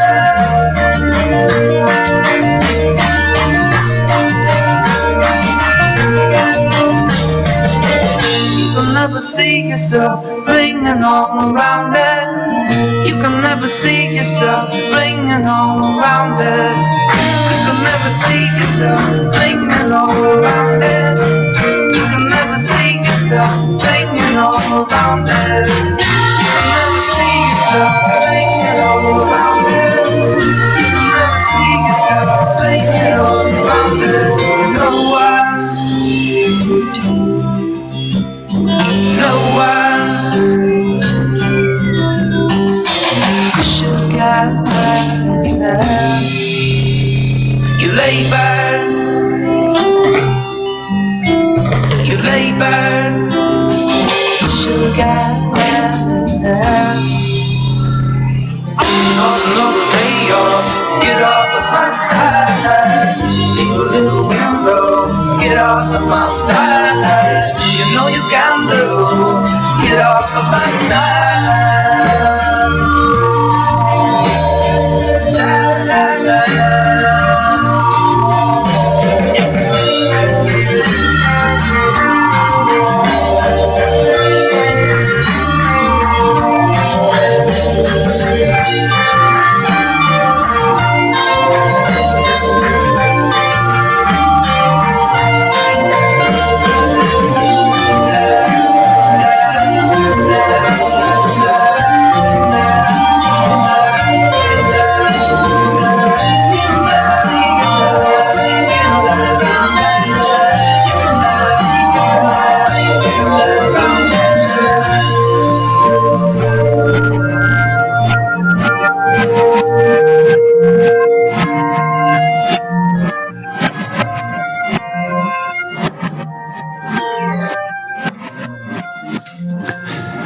And we are back. Thanks, everybody, for hanging out with us during the break. Hope you enjoyed the musical selections of the Fro Man over there. When are we going to have a new Fro show? Soon. Yeah. I know you're busy with the new job and everything. I'm way busy, but always working and hopefully family and shit like that. Whatever. Gosh, no. Eric's just mad because he's got to move this weekend by himself. Yeah, I pretty much am. But hey, why don't you take pictures while you're doing it? Yeah, I'll take a lot of pictures. I'll be like, wow, this is the loneliest move I've ever seen in my entire life. I'll be like, yeah, my entire family, it's just me doing it, though. But, you know. Yeah, I should move it to. Look at all these boxes! Ah!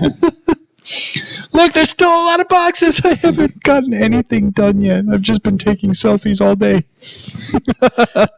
Or you take a picture of the truck everything's going into, and then you'll be like, this isn't ours, and it's like 4 boxes. Yeah. I'll be like, 4 hours later, there's 2 boxes in the truck. I'm making some real progress here, folks. Hope you guys appreciate that. Actually, what you should do is you should create an event saying we're going to have a huge pizza party and beer and everything like that. Everyone shows up and goes, bad news. The pizza party and beer. The pizza party is at the new place. You got to get there in this truck. No, you don't even say that. You just go like, oh, turns out it's a moving party. All right, grab a box. Oh, did the invite say pizza and beer? And then boxes and furniture. Boxes and I got some bottled water. It's not actually bottled water. It's actually tap water that I refilled the bottles with, but it's in a bottle. Hashtag, I just ruined your weekend. I don't think anybody would show up to either party, actually, honestly, even if I threw a pizza and beer party, I think. Wait, Eric, I do have to ask you this. Were you invited to the unofficial, formerly interns housewarming party? Yes. Okay. I don't know if I will make it or not, but I did get the invite. Okay, I just want to make sure, because all of a sudden she hit me up on Facebook. It's like, oh, invite your parents. I'm all like, that might get lost. Yeah, about that. No, that's cool. Actually, I guarantee if I didn't invite them, they're like, yeah, we're not going to that. Yeah, they'd be like, thanks. They're like, we hate you and your friends. Except for Matt. Everybody loves Matt. What the hell, man? It's actually the new hit show that's going to be on the CW. Everybody loves Matt. Hashtag for life. Yeah, hashtag for life.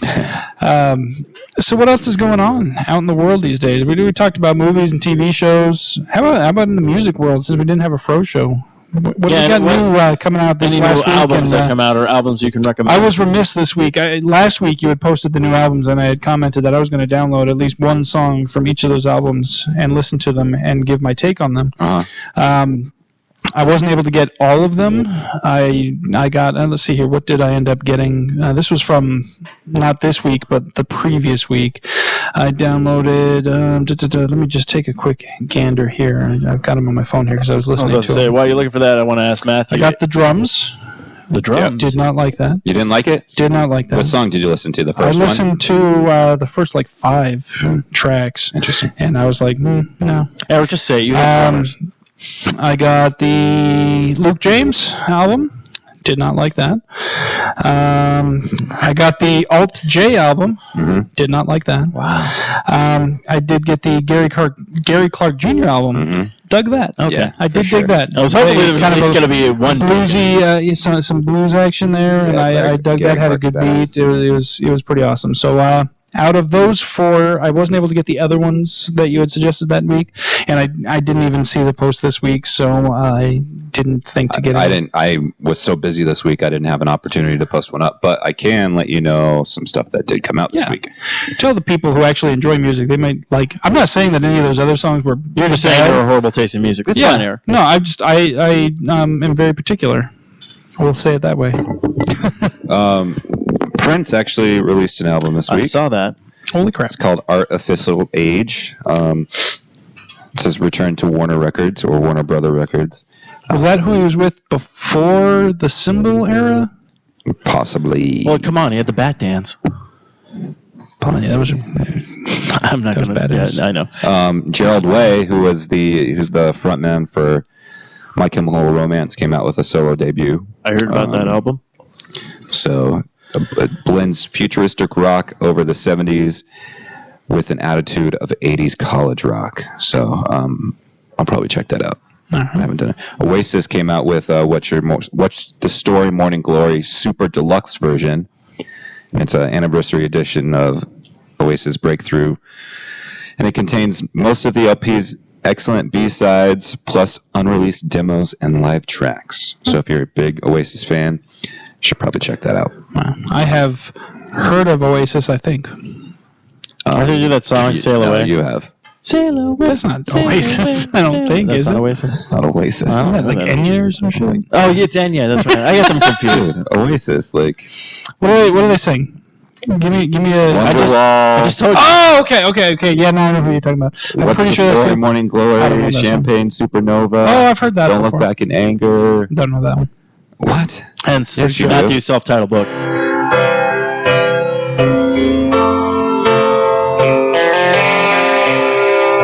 I'm not hating it. Just give it a second. That's what Eric's probably listening to like 2 seconds. Inside the eye of your And then mind. they started singing, they ruined it all. But The guitar track and the piano that was going had a kind of Beatles-ish feel to it. I kind of dug, and then they started singing. Yeah, this I've heard. I think. Today's gonna be the day. Yeah, I don't like this. Oh, okay. I know.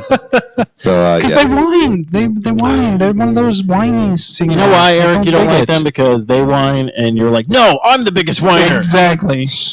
I'm like, I whine all the time, and nobody's buying millions of my records, so fuck this. Well, you don't whine about anybody whining. You're like, I gotta move this Yeah. weekend. Not really fun. I got a job with selling garages. I should write a song about it. Maybe I'd make $1 billion. There's a song somewhere in there. The Script released No Sound Without Silence. That's their 4th studio album, so check that out. All right. What else? I mean, this week was kind of slow. I mean, Blake Shelton released an album. If you're a country person, go for I it. was about to say, he's country guy, Just right? Matthew's face on that is like, You're like, if you're into country music. Finch, they had a new album. Did that come out last week or? I think that was last week. Oh, no, maybe it was this week. That's right. Let's look. Let's check on Finch? the other website. Yeah, Finch. Isn't that a bird? Yes. Actually, you know what? Well, it's that, and it's also the name of Atticus Finch. Yeah. Which I was kind of mad with that book because I didn't learn how to kill a mockingbird. I just learned that framing slaves is wrong. It's true. I mean, it's a good lesson. I was just kind of... There was a mockingbird outside my window. I'm like, how am I going to kill it? I'm like, okay. Oh, it came out this week. Okay. On the 30th. So, Back to Oblivion. Let's take a little listen here.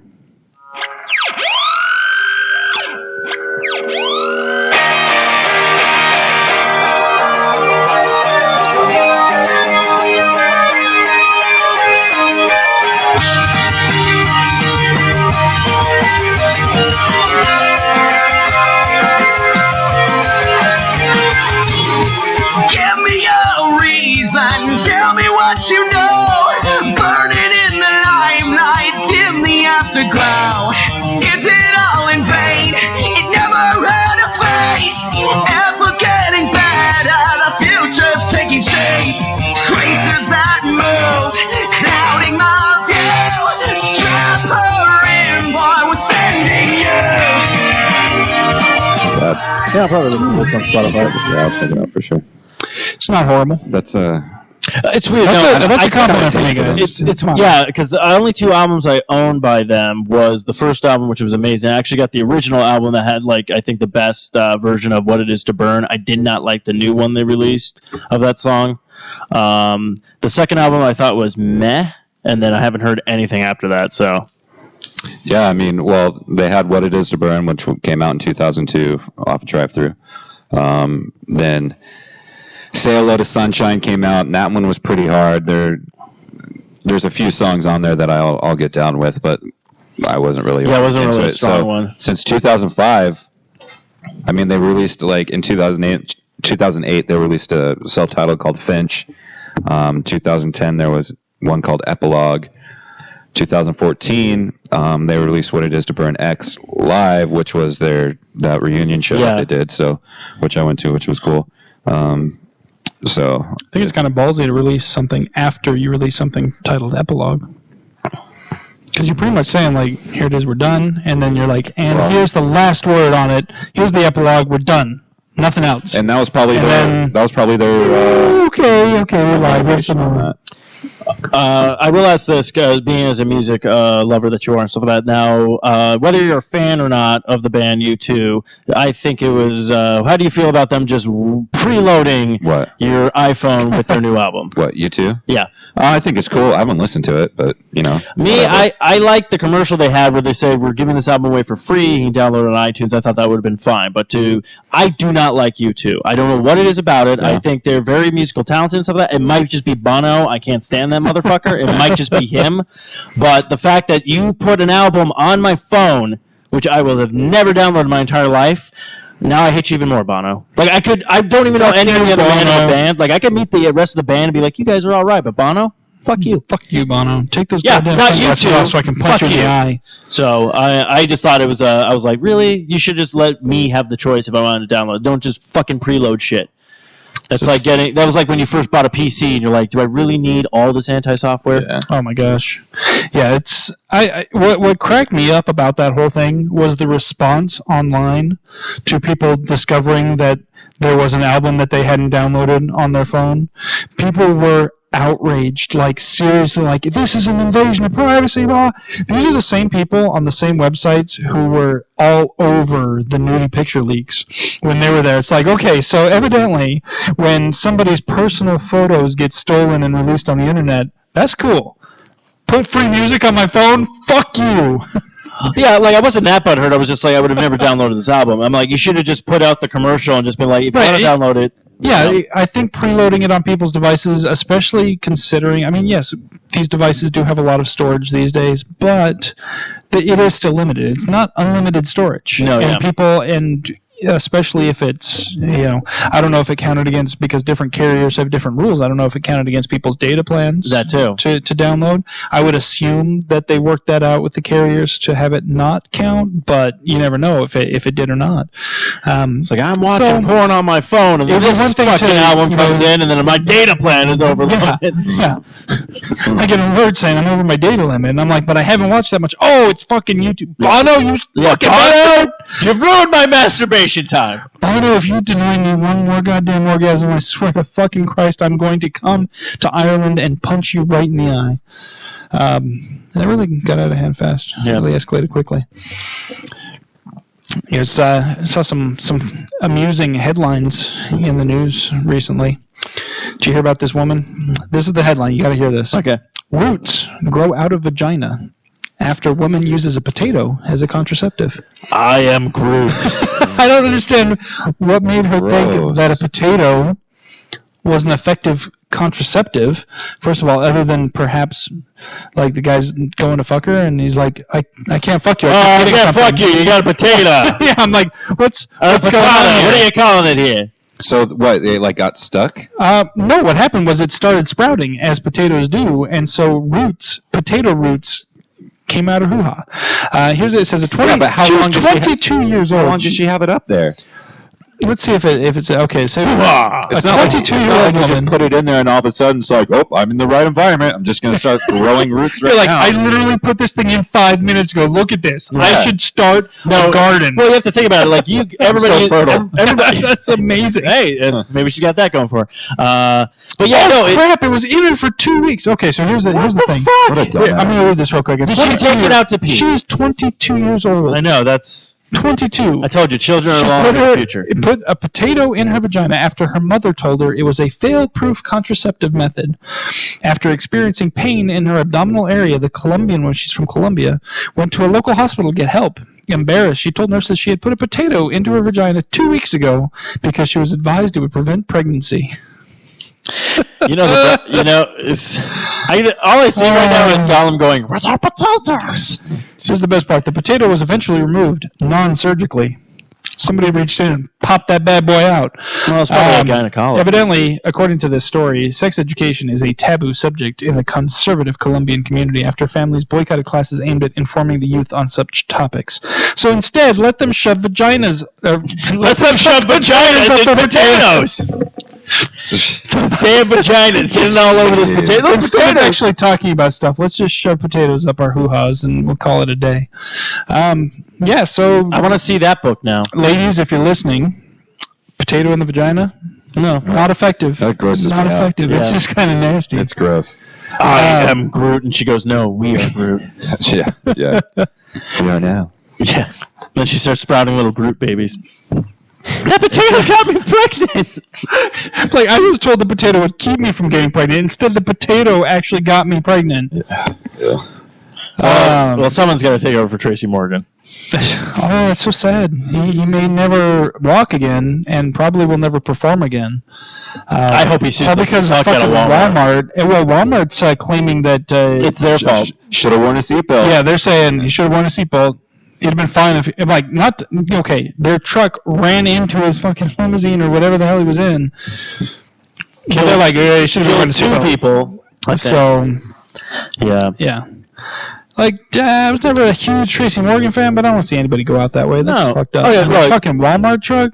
Like, look, when he's in a comedy movie, I think he does his best. You know, he gives 110%. I'm not like anti Tracy Morgan. No, I hate this fucking up. I'm just not. But I'm still like, it's still a bad thing. I mean, he was funny in fucking 30 Rock with all the shit. So, another story that came out was, did you hear about the 16-year-old who had a 3-way with 2 teachers?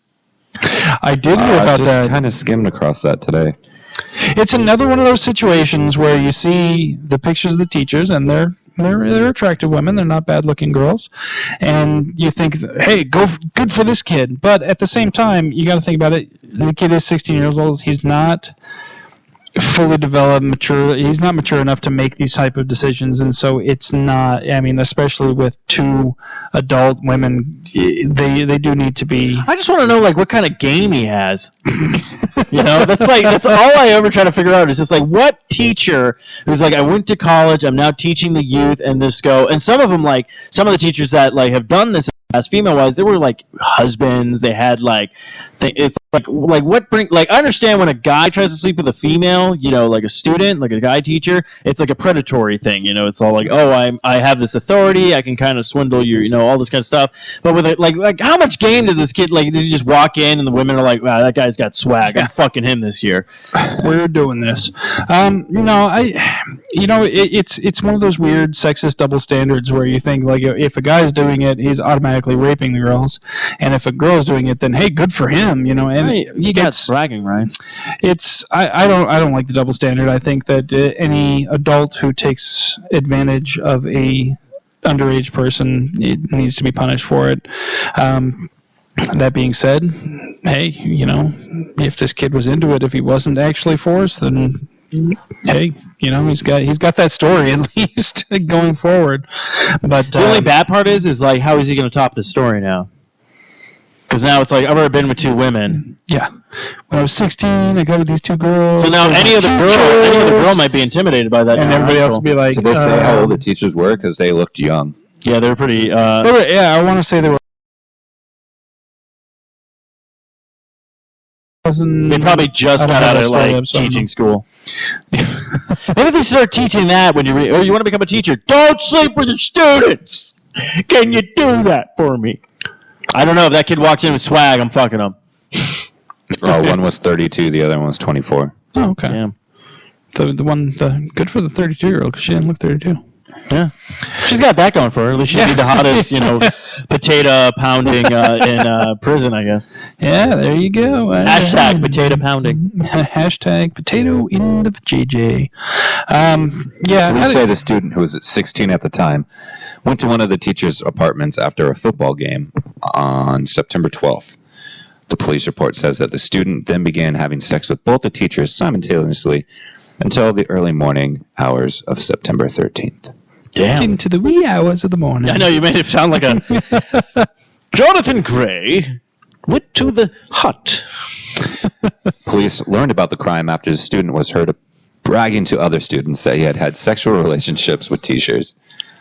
The student told his peers that he had met the teachers multiple times and even documented some of the encounters on video. Oh, snap. Oh, right. According to WGNO. Okay, as a teacher, how stupid do you have to be to, first of all, fuck one of your students? Second of all, fuck one of your students with another teacher present and participating. And third of all, fuck one of your students with other teachers involved in participating and videotaping the damn thing. These women were begging to get fired. It doesn't matter how much game this kid had or if he was proud of it or not. These women were begging to be fired if they let all this shit go down. This is the thing. A girl will probably not tell a bunch of people that a teacher slept with her. Because she's probably either embarrassed or the guy forced himself on her. We don't know the entire story and stuff like that. She could have even been attracted to the guy, and the guy, just gave in to his urges. But any 6-year-old boy is going to brag, no matter what it is. He can be like, dude, I just stole a DVD. He's going to brag about it. Anything. It doesn't matter what it is. He's going to be like, I just shoplifted gum. Like, dude, guys, I just jerked off, and my spunk went 3 feet. Exactly. Dude. 3 fucking, I'm not exaggerating here. It's a teenage seriously. Seriously, a lot of inches. It was a full yard. Seriously. It's shot. So, of course, he's like, dude, you're dating your girlfriend? I'm sleeping with 2 fucking teachers. Boom. What up? One of the teachers had been teaching for 2 years and is an alumni of the high school. Oh. The other one has been teaching for 10 years. She was also married with 3 young kids. Oh, yeah. Okay, so that was A, stupid, B, a cheating whore, and C, I feel bad for our kids because now they have to know that their mom's a stupid cheating whore.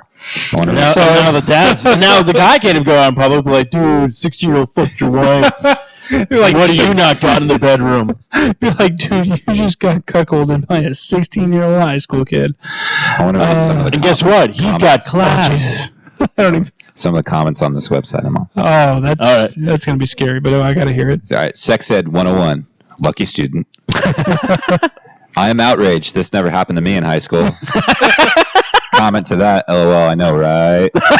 Right. Finally, the teachers aren't gross looking.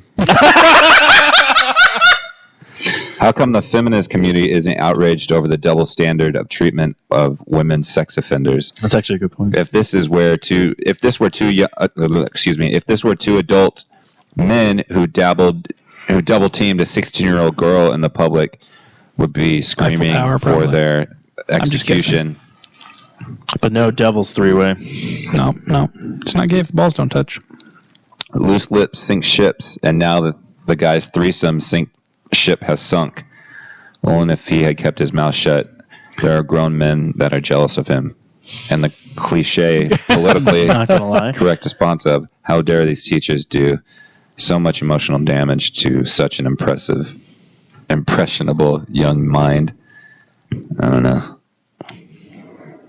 Okay, and the first ones were good. Yeah, those were good. I know, that's what always comes up, too. It's all like, where were these teachers when I was in high school, I'm like, I remember the teachers that I had in high school.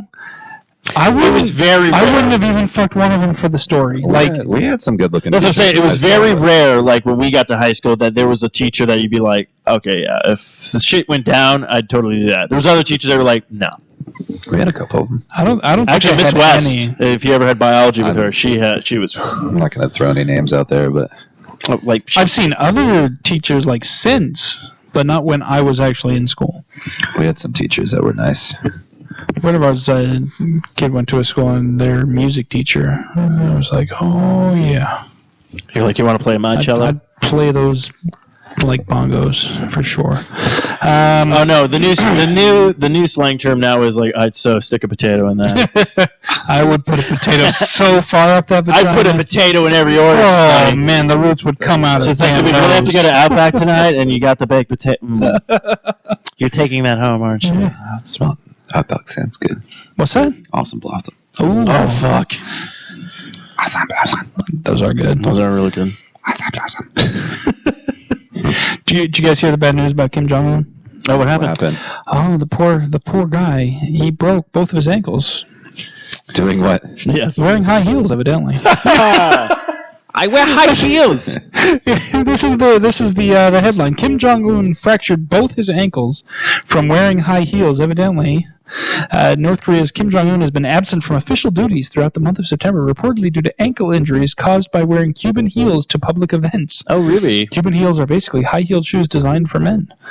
The Korean newspaper, blah, blah, blah, blah, blah, blah, blah, blah. Basically, he didn't want to be short because guess what? He's fucking short, and he managed to break both of his ankles. That's what he They're wants. not even high heels. They're like fucking boots with a sole on them. Basically, yeah.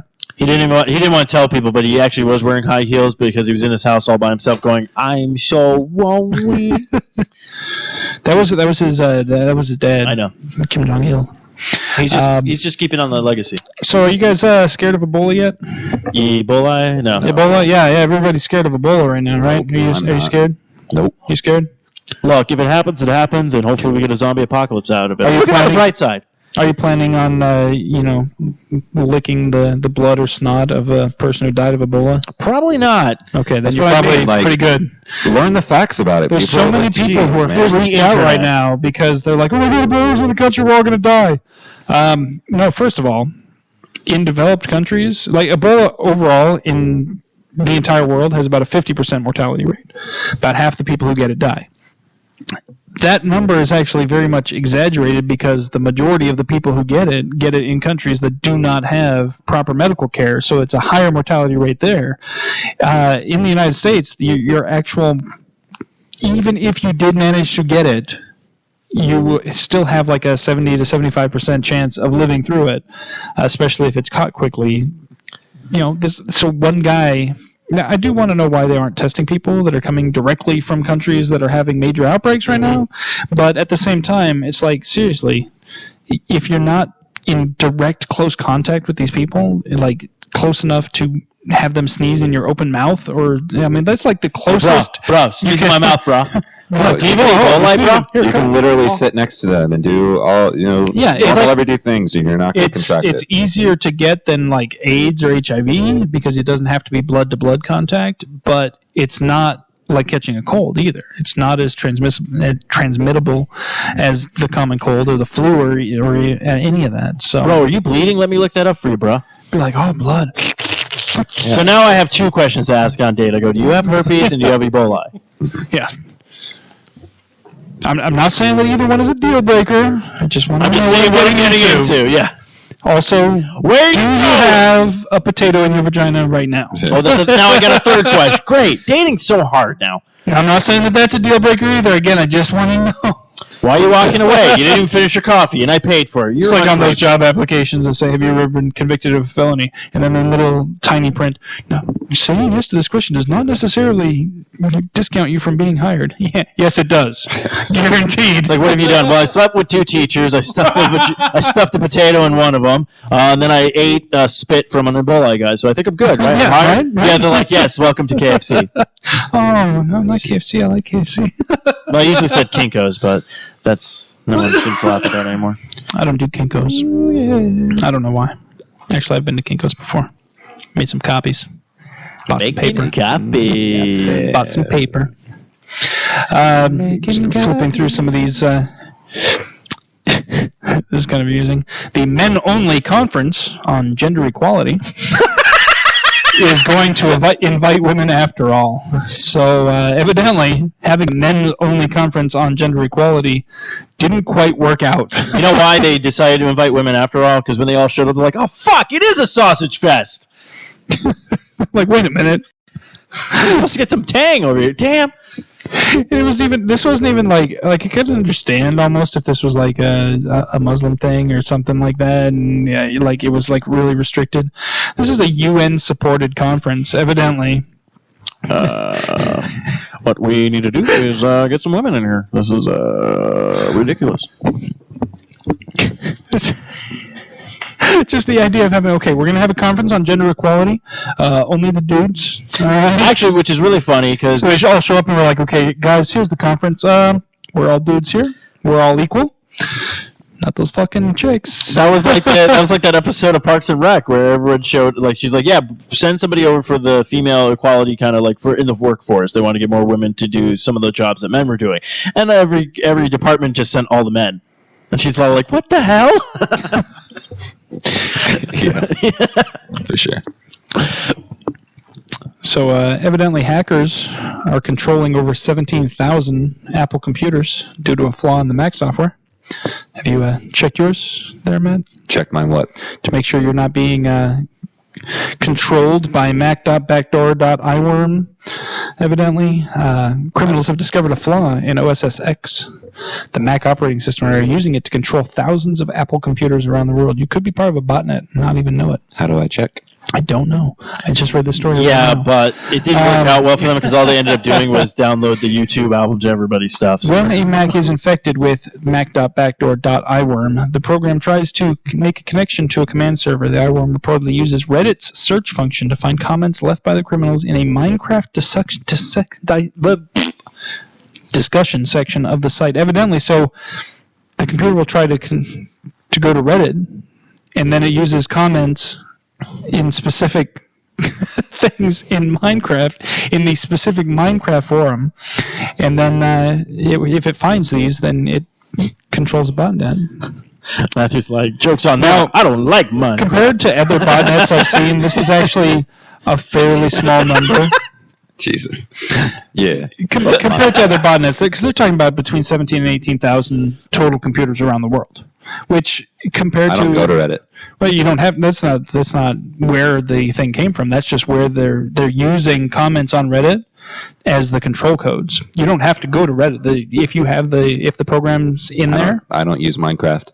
It's not attached to Minecraft either. That's not what I'm saying. You're missing the point, Eric. Oh my gosh. Matthew doesn't have it.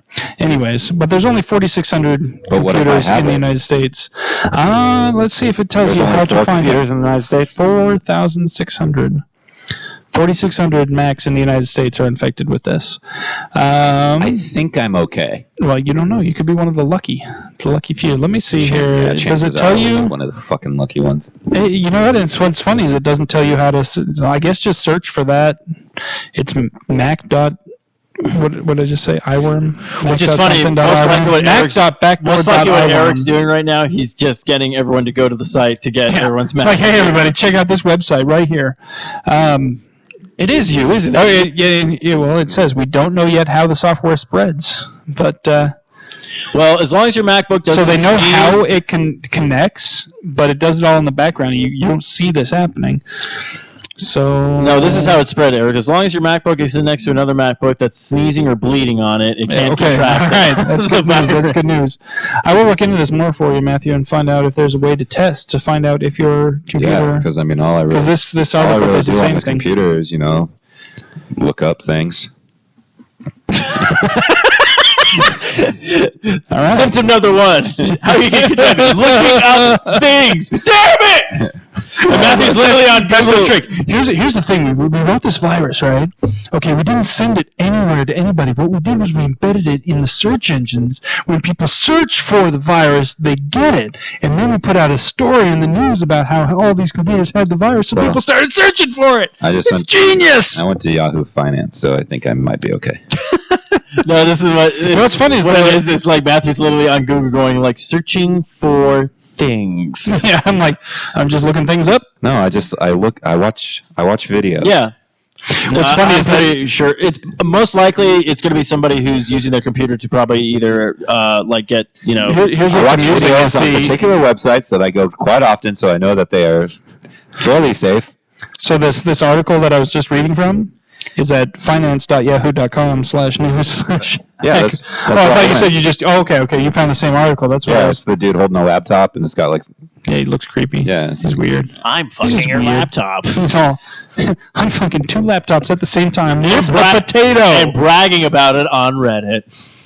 Damn straight. Did you hear about this guy with the one ball? No. Oh, this guy here's the headline. Testicular cancer survivor quits job and sold his home to roll giant ball across America. Sweet. He's rolling a giant testicle across the United States. Hey, to raise awareness. Hey, it takes a lot of balls to do that, okay?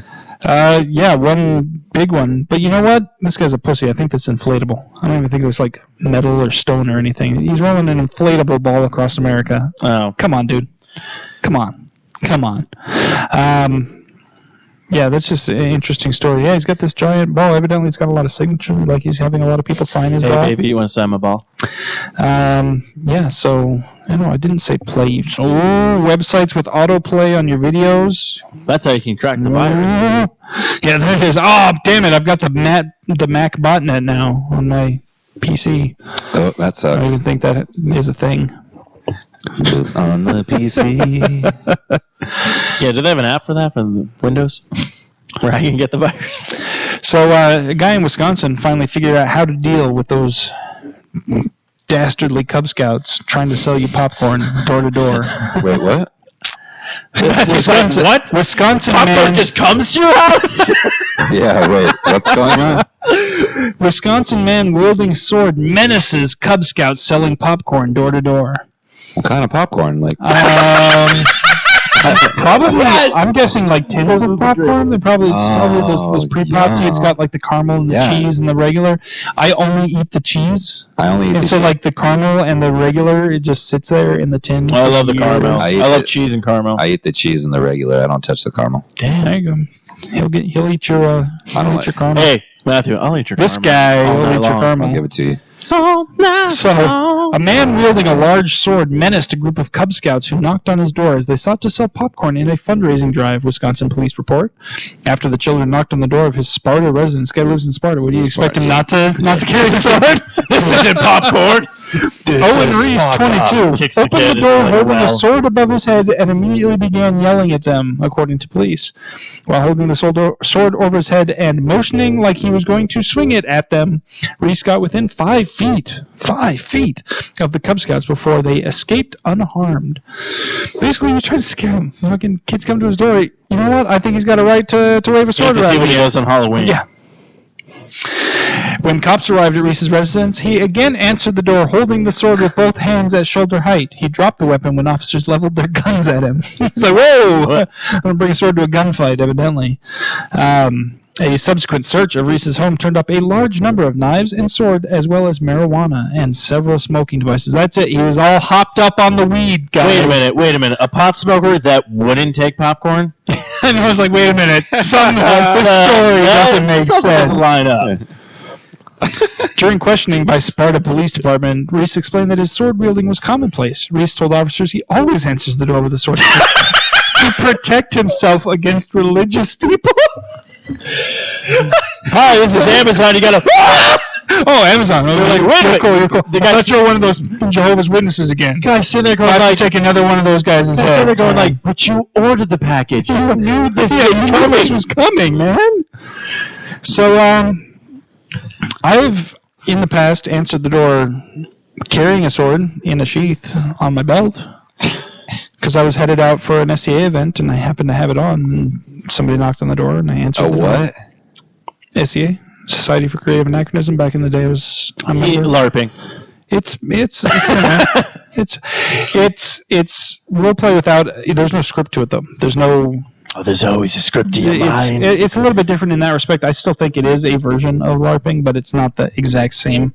Anyways, point of the story is, I was dressed up in medieval gear and had a sword on me, but I didn't wield it at the people who came to my door. You want to buy some popcorn? But was it a real one or was it like a foam one? No, it was a real sword.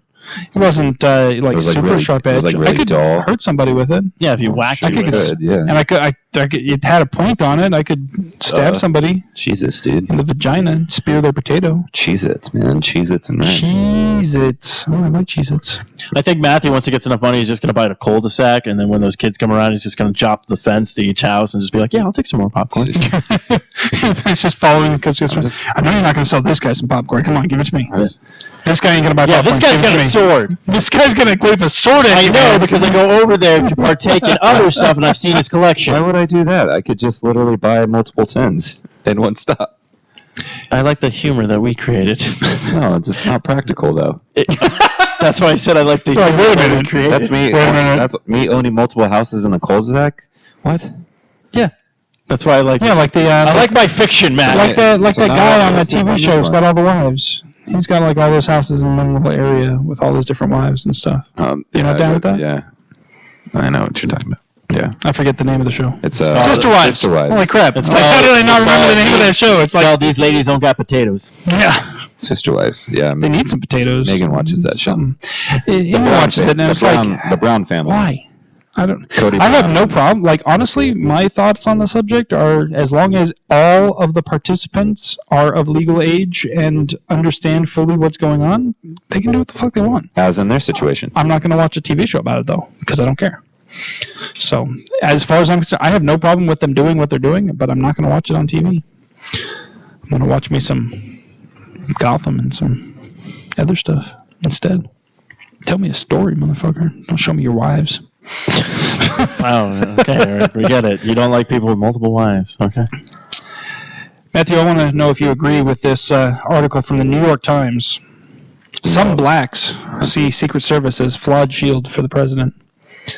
How does the black community see the Secret Service? Well, since you know me, as spokesman of it for the fucking Western Hemisphere of it. You just had to bring it up. No. it was on my list. I'm like, there's a lot of scrutiny going on about that shit, and like, well, firstly, obviously there needs to be a change about it. I mean, come on, the dude got into the White House before anybody stopped him.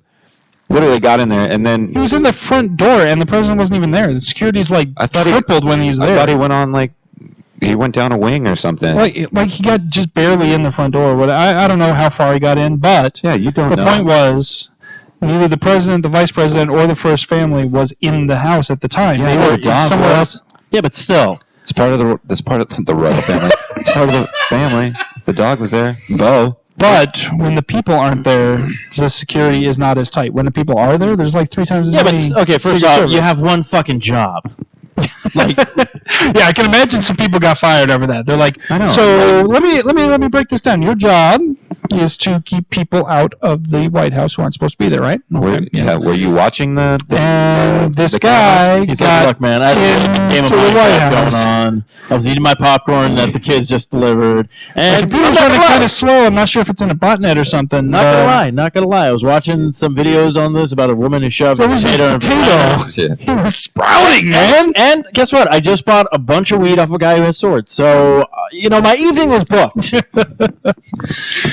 What I love about this story is this is a story. This is in the New York Times. This is not like some obscure random blog site. This is the freaking New York Times. And this article starts out with, Representative Elijah Cummings of Maryland was at the grocery store the other day when he ran into an elderly black woman who expressed growing concern about President Obama's safety.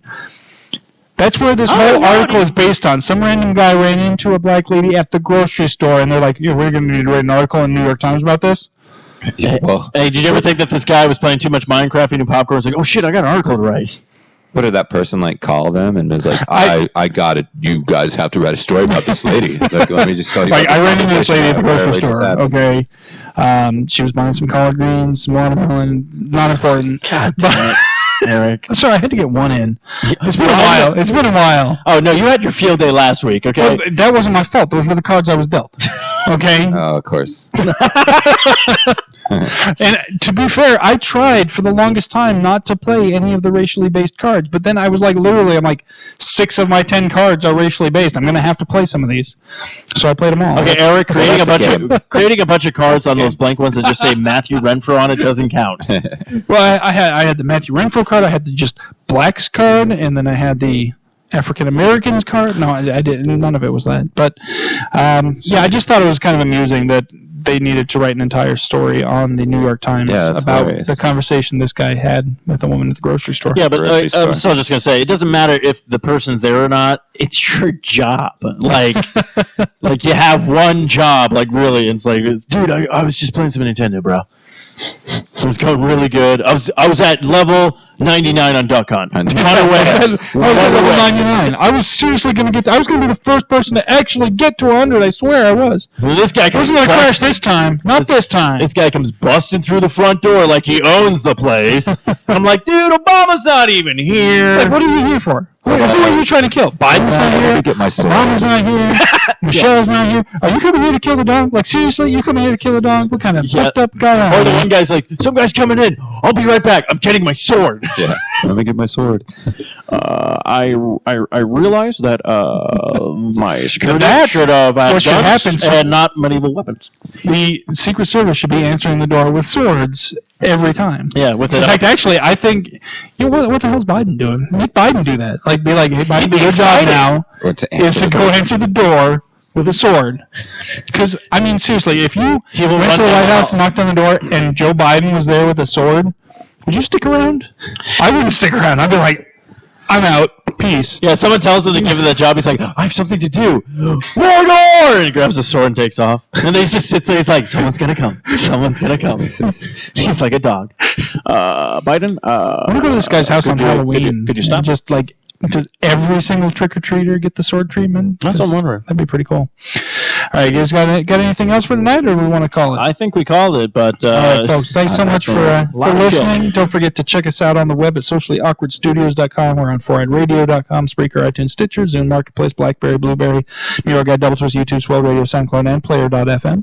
Check out our amazing sponsor, Raven Designs, illustration and design that fit your personality. For samples and inquiries, visit ravencruise.com. Don't forget to go vote for our stuff over at Designs by Humans, too.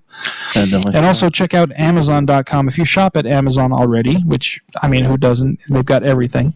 Go to our website, sociallyawkwardstudios.com, 4iRadio.com, or thesasquatch.net. Click on that Amazon banner and shop like you normally do.